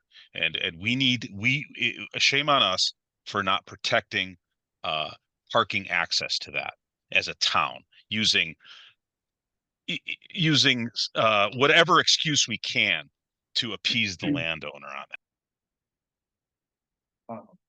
Who's the governing body for deciding whether it's open or closed? Is it town engineer? Is it planning and The zoning town commission? council. Town council. Town Okay. council. This was brought up at Stepped in, town yeah. council.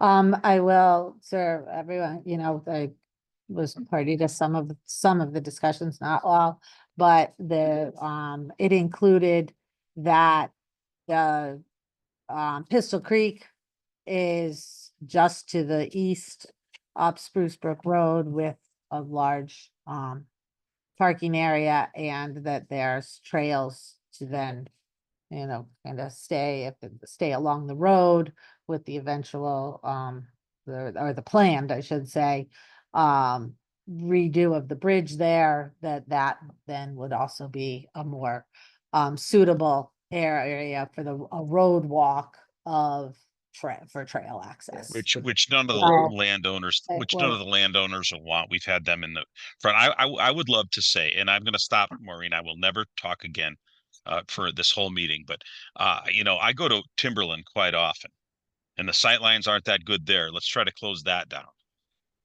Yeah. 60 years later, or 70. Yeah, we've had troubles at a couple of the other places, I think, as far as getting feedback on sightline. Yeah. You know, I mean, we never tell a homeowner that they can't have their driveway right there because of sightline. We're talking about a parking lot that we were thinking maybe you get 2 or 3 cars in there. We're not talking about, you know, a steady line of traffic in and out of there. I would still like to encourage the town to look at plans, ways that we can get adequate parking to be able to continue to use the trail. I mean, they've been doing a lot with this. I know that there was talk about having a pedestrian lane with a new bridge across Spruce Brook, and that got, you know, put down.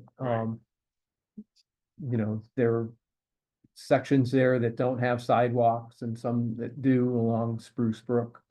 You know, there's always There's been, nothing from Pistol Creek parking to that bridge. There's nothing. no, but on the other plan, it's you stay on Pistol Creek till the end and then you cut across. Oh, right, yes. And then yeah, you cut across and walk on the road the rest of the way But that there. got cut, didn't it? Yeah, I That mean, was for, proposed. It yeah. got revisited as well so Yeah. you, Oh, when did. this Oh. conversation, so there's been some So that may. evolution of when I gotta say, it was a number of months ago where it landed, but I think it's still evolving if that is something that can be worked on in order to have a road walk for or with the bridge, and I'm sorry, I'm fighting something and my voice is going, going fast.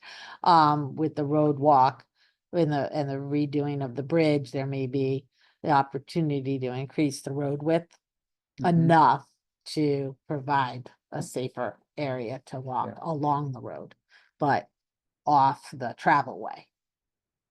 But without, but probably without sidewalks. Yes. This is Mary Catherine. I remember this being discussed at some prior meeting and probably somewhere I scribbled notes, but I don't know where they are, but I certainly do not recall this commission ever being in favor of blocking that parking lot. No. And so I really kind of take a little offense that I think we discussed ways of moving it maybe a little bit or taking a tree down or something so that they could park a little differently and like you say, maybe back up and then go out. So I just think that this commission wasn't really considered much at all when the town council just decides to put a bunch of boulders up there. And I certainly think when you talk about sightlines, people walking from the Pistol Creek parking lot on the road to this trail, if this is what it is right now, I would be a little worried about those sightlines for those people walking on the road. I think it's much better to be obviously off of a road. I don't care what speed limit signs you put on Spruce Brook, people aren't following it, so it's dangerous. Excuse me 1 second. There's something going on outside, so I'm gonna have to get off the meeting. I apologize for that. All right. Yeah. Take care, Karen. Thank you. So for the record, at 8:05.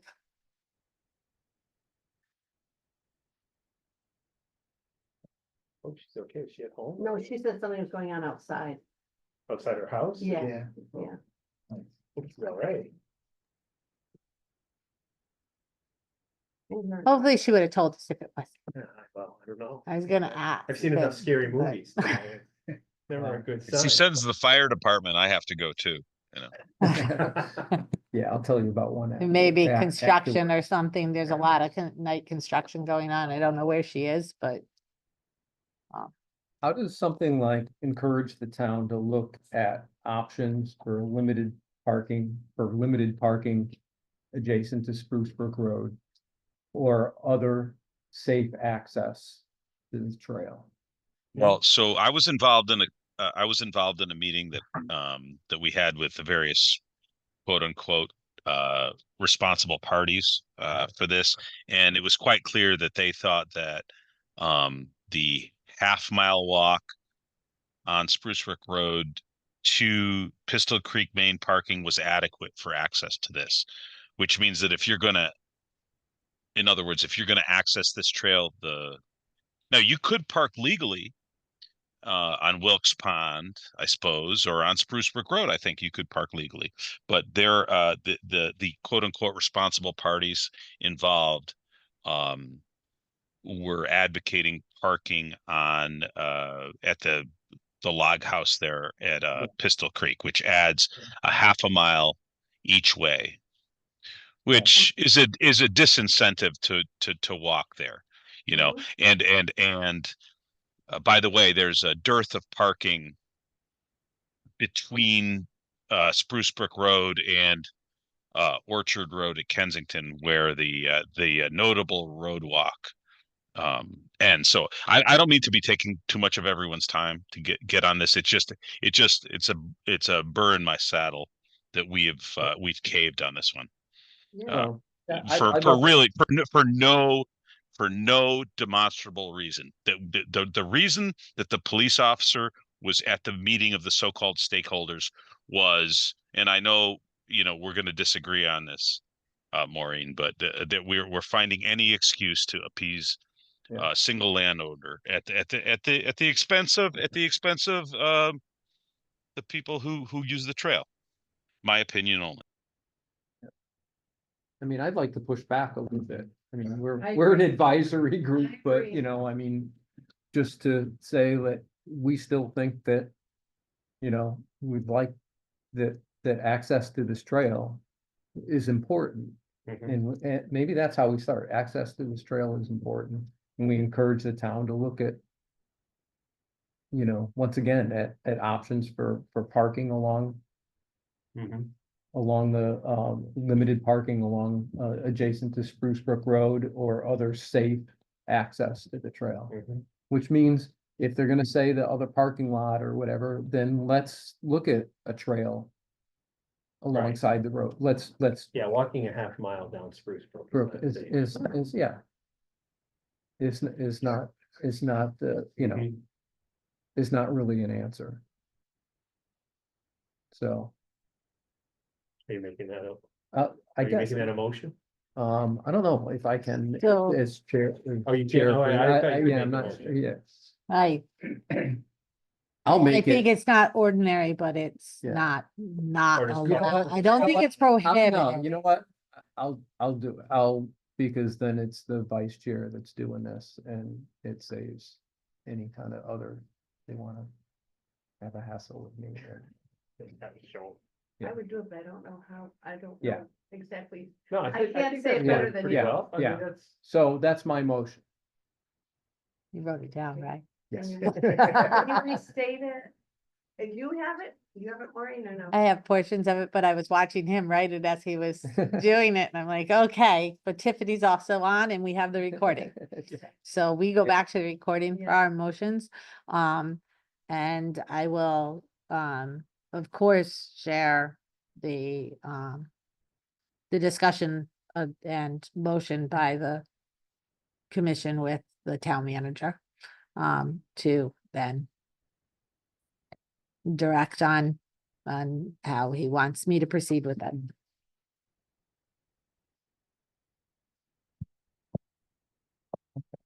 So I was gonna say that the Conservation Commission considers access to this trail and, you know, as important and encourages the town to look at options for parking adjacent to Spruce Brook Road or other safe access to the trail.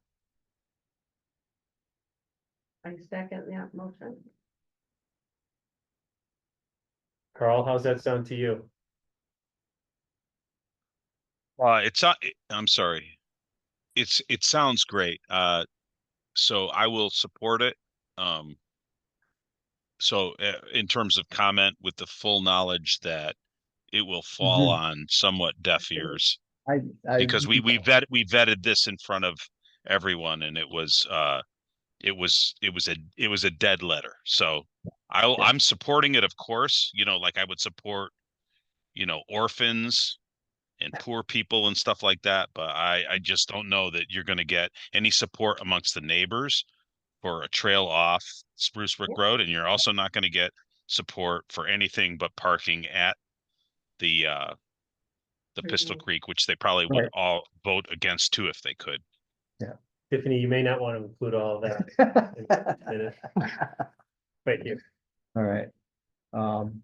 So we had Yeah, all in, Do it. yeah, all in favor? So do I have Aye, aye, a second? I Who- second. Mary. Yeah, Mary. Sorry. Yeah.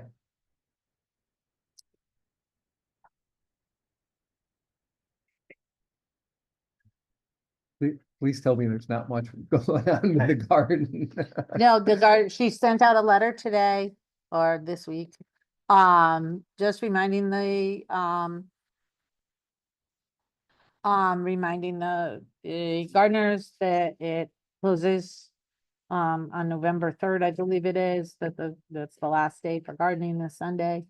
And, you know, then the porta potties get removed, the grounds locks up the gate, etc. And reminded them that, you know, if they don't want to lose their plot, as one gardener did this year, that, you know, make sure you pay attention for your early bird and you get in, and that any winter gardening is, you know, not supposed to be done and done at their own risk, for possibly not having that plot next year. So those were the main points I recall in her email out that I got copied on. So, again, I think you guys have said it, a number of times, but reiterate, that Carol has done a great job Yes. coordinating the garden This is, and has taken an enormous amount of weight off of our department by not having us manage the little things. She's also gotten together with some groups, that have, whether it's kids, the churches, whatever, that have come in and helped with the garden too. So that's been really, I think, you know, make it more of a community garden Yeah. than it already is. Yeah, So, it's been great with her there. I mean, it's been helped out you and then just over time. I mean, it used to be a big deal here. And- Aaron did an awful lot. Stu did an awful lot. It's like, it took an awful lot of, you know, Yeah. time on it from this commission too. And, things have been running pretty well, That's good. so. We thank her for all of her extra work. then we have planning and zoning commission applications. Which we have one that probably has. The first one. Okay, that's the corner there of Berlin Turnpike and Deming Road. The big building. Yeah, the vacant building. Yeah. So and- it's what was, CVS. Yeah. surplus, something Yeah. surplus. Industrial surplus there. Not is jail, probably- sir. Yeah. The first one, where's that one? Yeah, the roads, right. Yeah. Yeah, but it's the corner of Deming Road and at the And- very top of, Yeah, in Worthington. It's the little road that comes up, it's not all paved. Yeah, okay. so actually it ends, at the Turnpike right of way. Mhm. We did some research and found that Worthington Ridge Road no longer goes through the property. A path for okay. it does. Yeah, What may be access rights by some may, you know, there's, you know, but that was theirs to find out or prove, did, or, you know, that's what their surveyors do. But it's absorbed into the state's right of way. Okay. So it does not traverse, it does not, what was the town's Worthington Ridge does not so, go there. And our GIS has been updated by our okay. tech to our engineering tech. Build there, like a little strip mall kind of thing? So what they're doing is proposing a McDonald's at the corner. Again, these are the plans, which I'll bring up on the screen, but it's probably easier for you guys if, and Brandon, can you help me with this? Because I know you'll be able to pull out the plan and instantaneously for them and be the right one for them to look at. Probably on the next set, it's in the second bundle. McDonald's on the northwest corner of the site. Right or left? So it's so closest to the corner. Oh, okay. Closest to the corner of, It's not developed right will now. be the at this McDonald's. stage. And then the existing industrial surplus building Mhm. will be refaced for commercial uses in the front of the building that faces the Berlin Turnpike. And then they'll continue to have some industrial uses to the back. And then they have the warehouse building that's the square in the middle. And Carl, I'll bring that up in 1 second. As soon as I stop talking, I'll bring up a map. Which they'll continue to use for industrial use as well at this point. But they may continue redevelopment of the site in the future. Thank you. I Um, have it up on, I do have it up on the Berlin GIS site, so I'm cool. Okay, the river runs all along the southerly and westerly, more the southerly side of the site. And then as you go towards Top Cat in that little plaza, there, what's in there, Domino's or something? I don't know all the I don't know all the things that are in the plaza anymore. It's further over that portion, that part of the site, yeah, that's Top Cat, won't be disturbed at this point, that far end of the site. They're presented before Planning and Zoning Commission, but they remain open at this point. The public hearing remains open at public, and I will, for the record, note that Brandon looked deliberately, thoroughly at the plans, and as a citizen, because the planning, because the Conservation Commission meeting got canceled, wrote a letter to planning and zoning for the record with regard to, and Brandon, I would certainly encourage you to I can speak save your to it. voice if you want. Yeah, but, you know, with regard to the river, it did go to wetlands and approved by wetlands as well. All right, so, for the record, my girlfriend works for PL companies, but she doesn't work in state development. I didn't talk to her about this at all. That's not factoring into anything I'm saying. Just feel like it's important to put my relationship with the developer out there. There's a river right here. This is their plan. This is new impervious coverage. And my primary concern, this is also mapped regulatory floodplain, which basically means that there's a risk, a higher risk for flooding determined by FEMA. And my main concern, I guess, was that this impervious surface might have some heavy machinery. I'm sure they're gonna salt it to death because that's just what you do when you have an industrial area, and the salt would end up in the riparian area. So I know that the Wetlands Commission does their own thing. But I can put my email here.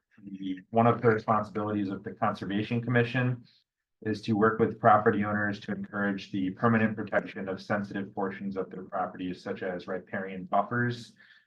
And also conduct a public campaign to reduce litter and pollution into the town's brooks and rivers. And we're listed as the primary entity for both of those in the kind of conservation and development. So I thought that basically I kind of figured it was gonna get approved by wetlands, because from what I kind of heard. So I have no issue with this application at all. I just would like the condition of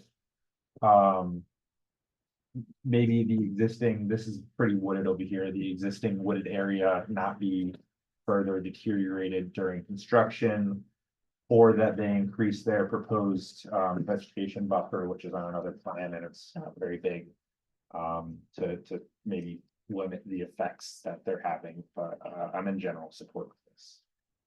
Yeah, that's a lot of impervious buffer. If they're doubling the impervious surface a lot.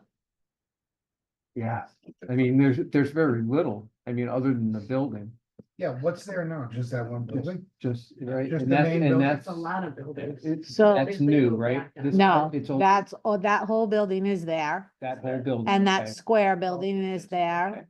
And the building that's there actually extends further to the north. They're taking off a chunk of it. Okay, but the parking is. Probably all this Parking. This all- is like a Did- dirt Right. area.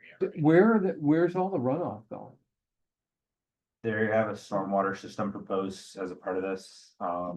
It's probably, it's on, there's another sheet. I mean, because that's the biggest thing, it's like, I It's mean, 100 and- it's in, the river is already, you know, chronically impaired. McDonald's is where the dirt part is, Yeah, now, like that- where yeah. they used to sell Christmas trees, Yeah, right? yeah, So now they'd be paving that, they'd Yeah, have a and- building there. and all, Uh, and all that. So- parking And in the front of the drive-through, building. and then making sure that it's never icy, like you were saying, that's the stuff.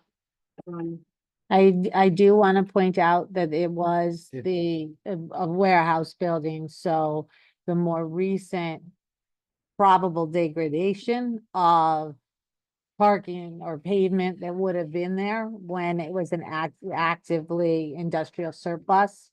You have, you know, that would have, like, access to the rear of the buildings, there's garage doors back there, you know, they have, so, you know, it was traversed by trucks at some point and up on the site, because this was 3 parcels. Or is, I don't know if they've combined them, they have, I don't believe they combined them yet at any rate. But where the McDonald's is in that general area, there was a building that was taken down. When, that was a long time ago, I don't remember. I think it was here when I started working here. I'm almost positive. Yeah. Yeah, so the corner, so the Berlin Turnpike's near me, Yeah. and- Deming Road is there, you're sitting in the Home Depot. Yeah, okay. And Rob's sitting in the gas station, that So- little tiny gas So, station, so. so realistically though, at this point, if this is passed wetlands. What can zoning ask for related to, Protection of that. yeah, The riparian. yeah. They can ask for, additional, buffering if necessary. They Write can, down what he was saying before, did you get? well, it's also in his letter. Okay. It's in a letter that was distributed to the commission. But they can, ask to have the plan modified. There are, some limits, but it is a site plan application. I mean, a special permit application. So, there's more discretion for what can be asked for because you're kind of living to a higher standard, but you're also, we're talking about,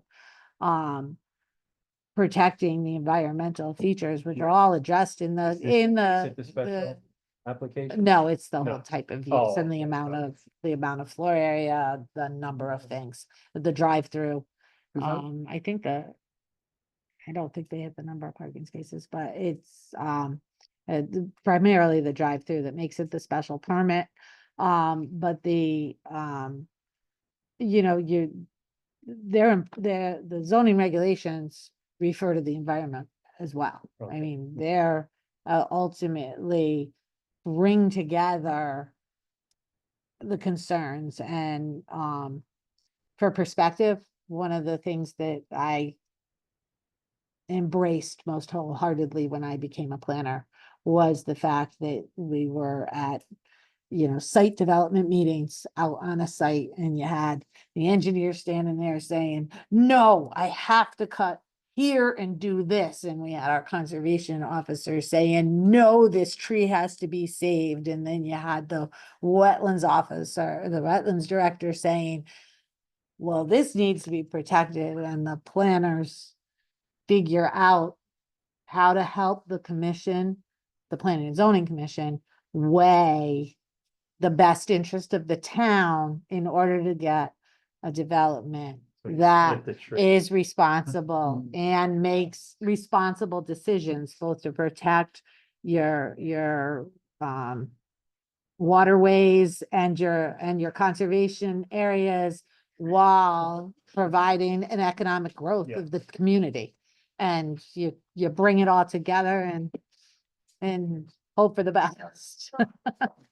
Cause I thought what you were saying, Brandon, makes a lot of sense. Right. That's right. Could we put that somehow in something?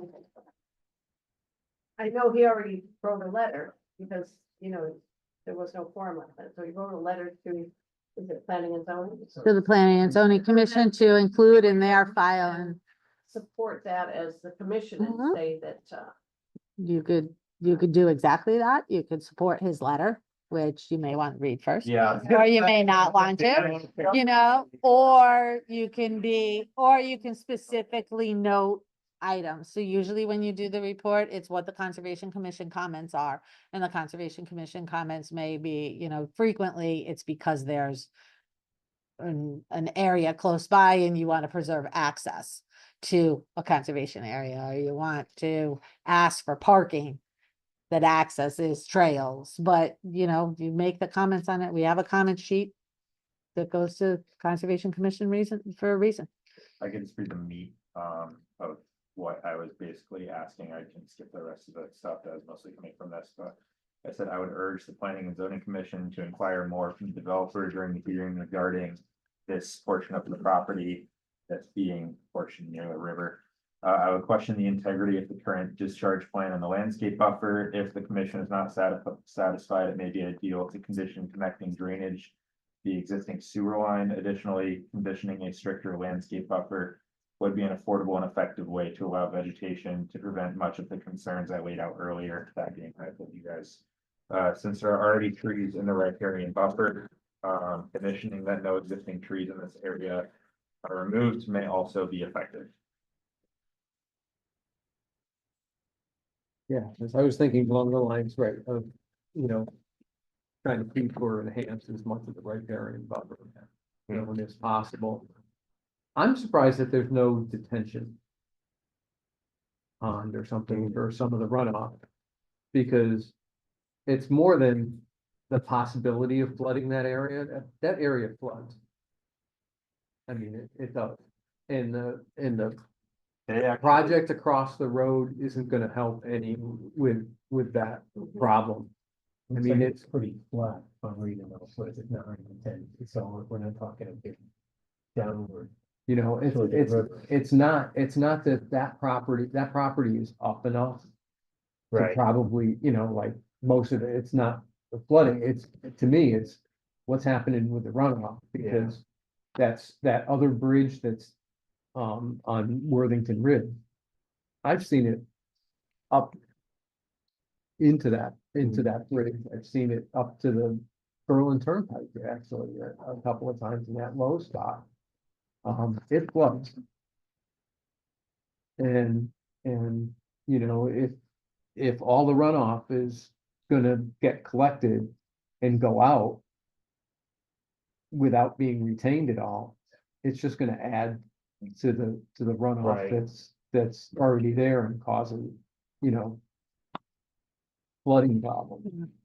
So I think that there's something with that too, about trying to mitigate or to. so flood reduce- remediation or flood mitigation is mitigation, also a concern, Yeah, you just add that, Yeah, you know, yeah, along with this letter. letter, yeah, I think that, why don't we do that? Carl, does that sound good? He's not talking. That's bad.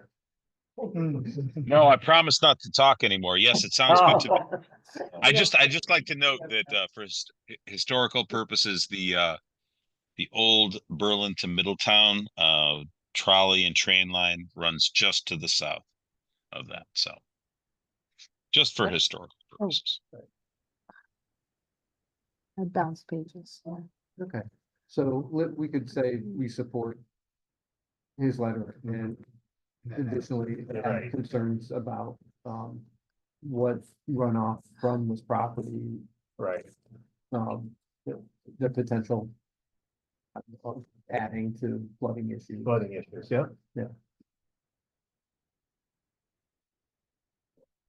We've had a motion there. We have to do a motion or comments? Why don't you make? I think you should make a motion, Your letter. please. Okay, do you just, don't we have it? Or does he have to say it again? No, we have it. So, I so moved. I so moved. Second, There we go. or would you like to, let this guy second, Jason, right? Yeah, let Jay, get his name on there somewhere. On the record now. All right, all in favor?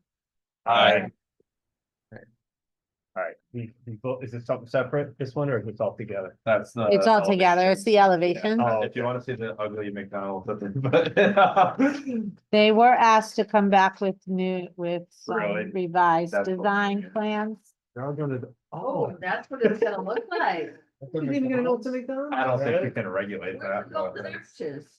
Oh, they get rid of those, they're gone. They're rarely, That, they are rarely asked for anymore. Some really pretty ones in, Oh, look at relatively speaking, in like. It's on the Continental thing. More yucky stuff. Well, they'll have like Like- architectural, design. So this, Regulate that, whereas we Let's- So don't. we have the Berlin Turnpike design standards that are in this area and design standards that the commission asked to be maintained and they are, and so they are coming back with some of their design options that they have. I missed that one. Cause there was I mean, when they redid the old one, one of the original ones up on Newington. oh, yeah, It's pretty nice, you know, it's pretty that good. was the first McDonald's, so. I know. yeah, That had a lot of feedback when they were gonna modify it. Yeah. the next one is the 848 Farmington Avenue. Does that have any effect on the? So it really doesn't. What I wanted to open point Space behind it. out, thing? what I wanted to point out to you on it is that they're actually pulling out of the, upland review area for that proposal, Okay. because they,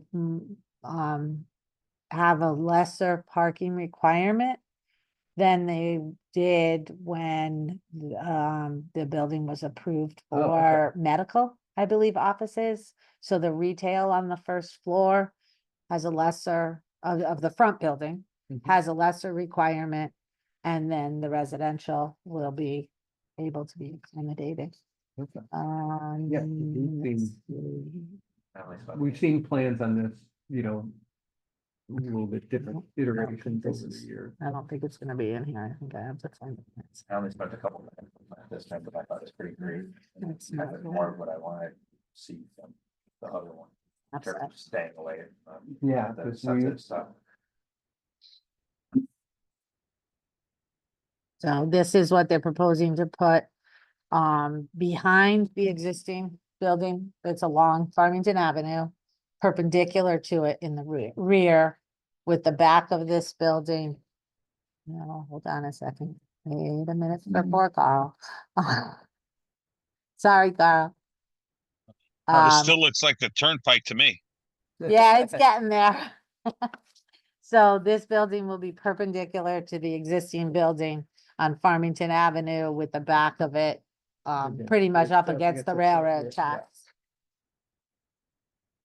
What's the building is perpendicular What we used to fondly call the Tyvek building. Yeah. Oh, Yeah. oh, behind there, there's room Yeah. for that? Yeah, so this is, here's the railroad bridge right here. Oh, the You're on Farmington Avenue going towards the firehouse. Depot Road is to your north, at the top of the screen. And then the driveway into there's a coffee shop there. There's a number of other things. Parking is primarily behind it. All this parking is already developed. And this would, over here, would be the new building, and parking reconfigured. Look for anything back there? Yes, Something like- yes, so, I'm sorry, And- is that residential? yes. Yes. Yeah. So they're flats. Close to the two-story. tracks. Yes. Well, the upper stories of, the commercial building, the upper stories are also residential. Yeah, So Hmm. I'd actually like to bring up the aerial Their apartments or condos. apartments. So there won't be a medical component, is that what you were saying? No, I think when the original developer proposed that Okay, building, oh. the proposal came in, the approval came in with, medical, evidently. I didn't actually search back that far, because we look at we're analyzing the plan and we're just starting to, they're not on planning and zoning until November. So we haven't gotten into crunching numbers on this one yet. But medical uses require much more parking than regular retail. So here's the parcel. Actually, I didn't want to do that. Out again, so that you can kind of see. There's the river back here. And this is the whole parcel. Goes all the way back. There is conservation area all back here. It comes right along the back of this and over through here. And the building would be basically within the pavement up here. But because we do have that Yeah. sensitive area behind it, I thought this Yeah. commission So how should much be are included. they adding then to that pavement? I don't think so. Yeah. No, they're pulling it back from the wetland area. Okay. Oh, it's not this screen. So they're I gonna get gotta rid of change some of the screens parking? again. Oh, sorry, Carl, I didn't change screens for you. Did I? So I just shared this screen, Carl. I'm gonna, or for the record and for anyone on that'll watch the YouTube. Here's the parcel. The building will be going in there. And then I'm gonna go back to the plan set. And I'm sorry, so they're pulling this back here. Again, that's part of the discussion I had with them and I haven't analyzed the plans yet. Alright. The only question I would have, and it's Oh, probably not here, you from, can see. This is before, this is after. So this pavement's coming out. I'm sorry, the only question I would have, is how are the sight lines on the, Route 372 there? It got routed to the police department as well. Alright, Sure. Yeah, I think yes, looks like from the aerial, there's some kind of small drainage or whatever that runs behind. And that would be because everything, I think, got raised up a little bit, but basically open spaces for the other brook, so. The wetland line is Yeah. right here, thank you, for anybody who can't see that little Right. tiny line. Right. So, yeah, I think that's fine. I don't think. Are they I gonna think fence off the wetland area? So no comment? Yeah. I Is that think what you're, Yeah, okay. Will they It's that, fence that area? I think it's just curved, probably not. It's, I think, open back there. Yeah. And goes to where all that rest of that open space is that I shared on the other screen. You can just see that it's wooded and open, and if you go further behind, you keep walking or further south through there, the this, Kyle knows what we're talking about. Back here, you get to on Kensington Road where the 7 Bridges, that's, right in this area. So, and I think there may be a couple of paths there. There've been talk of paths. I don't know if it's actually traversable. Or The whether, Seven Sisters, it's really wet back there. yeah, Is there also a linkage? No, there's probably not, with the Burnham Street property, that 38 acres or whatever it is, but that's on the other side. Right, so I have no objection or comment to this myself. I think people should, this is the part of town that ought to be, you know, developed. I think that's what it's been there for.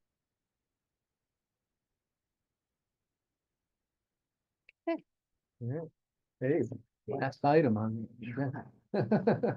and this one I'm bringing just in case you 'Cause we have- don't we have, have- but I believe you saw this already. Yeah, have they something, this is the odd one, because it's got, don't they go through Sage property a little bit, Yeah, so the existing? they are requesting that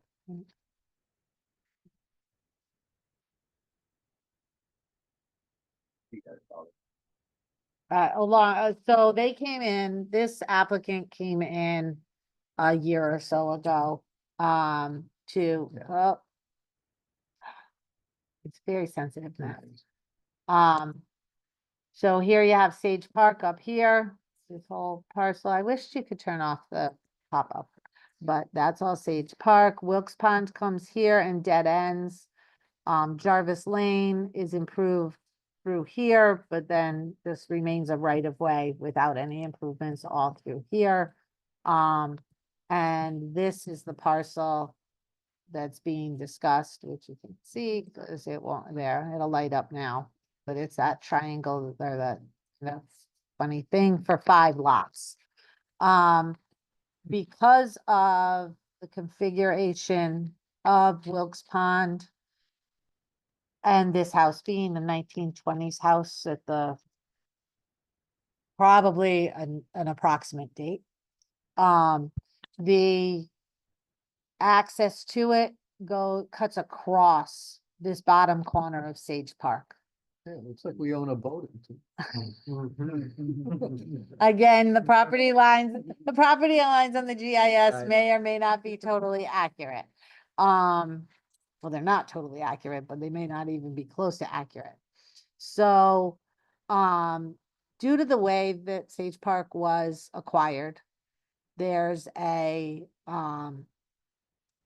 the grant a grant that was used for activity for Sage Park.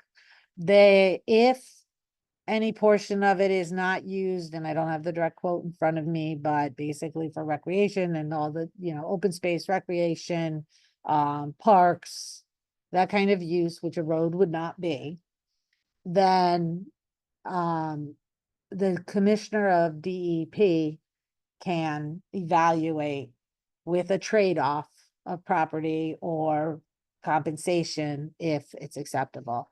There's 6,000, I want to say 300 and something, but we'll just say around 6,500 square feet here that they're proposing to use to have a road come in.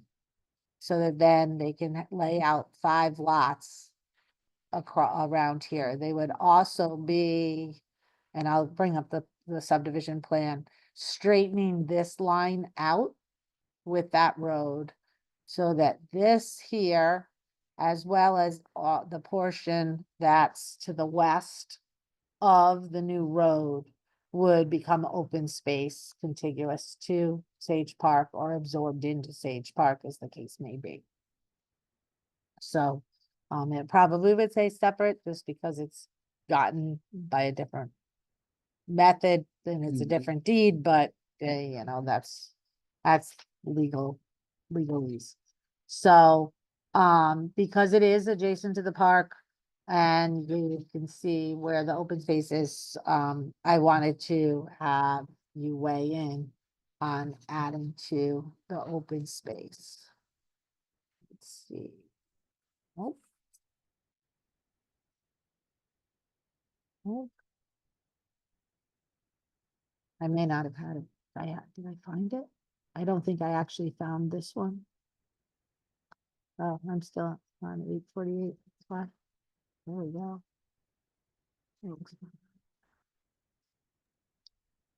So Maureen, how would this impact the current right of way for Jarvis Lane? Because that's important to me.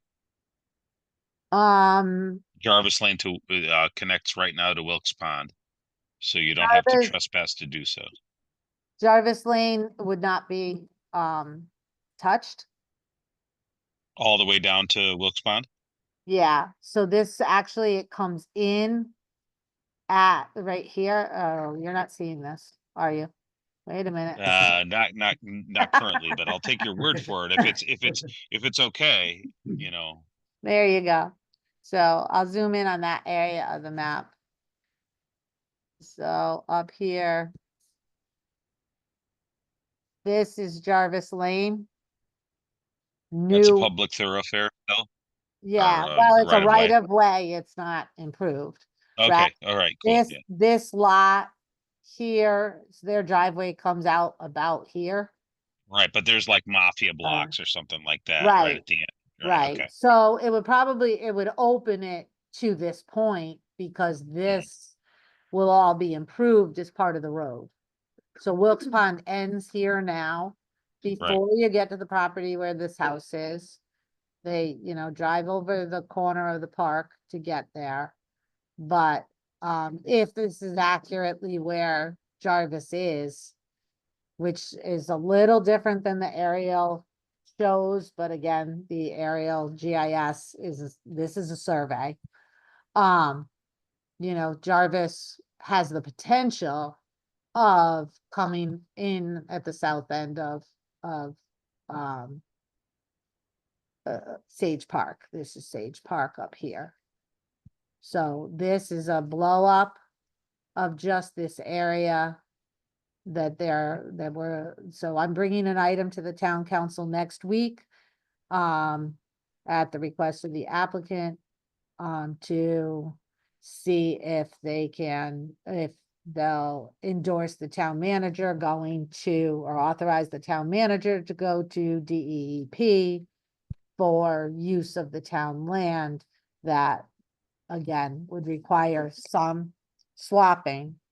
And the square footage is yet to be worked out to make sure they're supplying adequate open spaces required, fee in lieu of open space, and the appropriate land swap to Sage Park. But when the conversations were initiated, it was basically straighten out this line, this triangle that kind of sticks up into Sage Park by giving that, this So that's for not that, part of that at this point. this for that. They're gonna have to do it, but right now they have the pending application before Planning and Zoning Commission, but we would need the authorization to extend the road to come from DEP, or not extend the road, to use this for road, which could extend the road, but that doesn't mean they could then further extend the road. They have to do that with their subdivision. Yeah. And I'm sorry if I'm kind of jumping. So the proposal is to take the road, come across a little bit of Sage Park, go into their parcel and extend the road to a cul-de-sac. What is to the west of the road, the limit of the road, or right of way, up around here, all be the open space that they would be dedicating to the town. And that's contiguous to Sage Park. So I felt that it was appropriate to bring it to the commission, even though Sage Park's a park, it's not conservation land, Right. so you are. Maureen, can I ask your opinion on something? Do you think that this is something that DEEP will look favorably upon? We've never had this circumstance, so I don't know what their criteria are. And what they might be weighing in on and thinking of. I think, in the ideal worlds, if we were to have the town, the way I think about town asks is I look to see what the impact, if somebody else asked, could be, or if we've gotten another ask that's similar, what the ramifications are if you do and you don't. And a lot of time, like selling off state land, like selling off properties, you want to weigh the issues. And I would think that that's what you're muted, you're talking away. Sorry about that. I try to be good about that. I don't see a whole lot in for us. I don't see a whole lot with this big parcel that's contiguous to town open space. I don't know that there's a lot in it for us, but that's No, it looks like there's some more land. Which is good. I mean, it's still, it's not a great arrangement now, so it's good to get something back out of it. And I think I mentioned this the last time we looked at it, but you had to go down to see the fifth lot. 'Cause, Right, I was wondering five- where, I kept looking to see. So they don't want. Yeah, sorry, I Yeah. pulled So, that off. Okay. They didn't want anything, I think, to do with accessing this property from Somerset. Because they Oh, do, I remember that, yeah, because they do have that option. and wouldn't have to necessarily go through all of this with Sage Park and everything. So we But it go would by, probably cost them a lot, not a lot, but a Right. partial. Yeah, a parcel, yeah. So that's, we're so- faced with what's proposed as opposed Yeah. to, Yeah. the And options. quite honestly, having a side street at Somerset right there is probably not as neat of a solution as what this is, to straighten this out, Yeah. because it's not a conforming situation now. Right.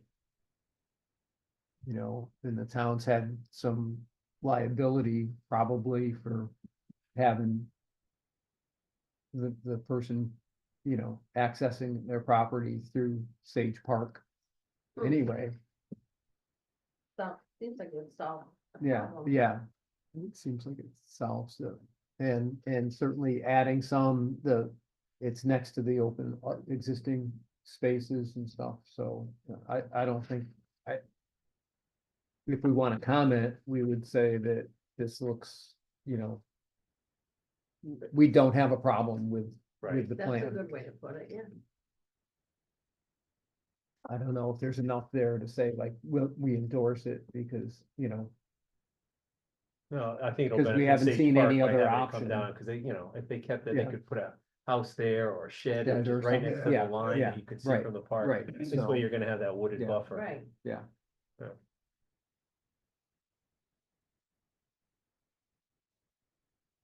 All right, I just wanted to make sure that I No, didn't, that's good. Interesting to not, see what the, what loop you in, because that was one that you, I believe I brought to you with the original, or at least there was discussion that might be coming, and then it was Mhm. withdrawn and actually denied. I think that one was denied. But because of some other issues, including this. And now that it appears that the, developer has a path to reconcile the issues that were brought up in their first go around. So, commissioner comments and, this is an incredibly long meeting. You guys are never gonna make me vice chair again. isn't it? I'm just gonna say that, the upcoming, implementation committee meeting, I'm not sure exactly what we're gonna have on the agenda. I haven't seen the agenda I yet. think it's transportation Is one. and something, Something yeah, else. I'm not sure Yeah. if it's gonna include our stuff yet. I don't think it does. I don't think it does either, but I don't have the second item either. I know that transportation is one of them. That I'll just, we put together, you guys put together, the members that have been on long enough. And I need to get that out to, we need to get that out to the alternates here, about, what we're doing with the implementation and what our role is with the plan of conservation and development. And what our priorities are. And at this point, I have a pretty good idea from the, long-term members. And if it comes up, I'll just relay what we've talked about and what people would put in as priorities. And what they think is important. And we'll get that out to you guys and then once this comes up or we come up on, we know that we're on the agenda, I'll, at one of the meetings, I'll, summarize what I want to present or something. Sure. Our meetings on that commission are every 3 months, so we've got some time in between. And that's all I have. Good summary. Carl? Anything to add? You can. Oh, no, I think I've added most of what I need to add for the year. Thank you. Then it's up to you to make a Motion to a adjourn. motion. What's Georgia? Second. All in favor? Aye. The time is 9:00. Thanks, everybody. Night, night. Carl. Good night, everybody. We're going fast there.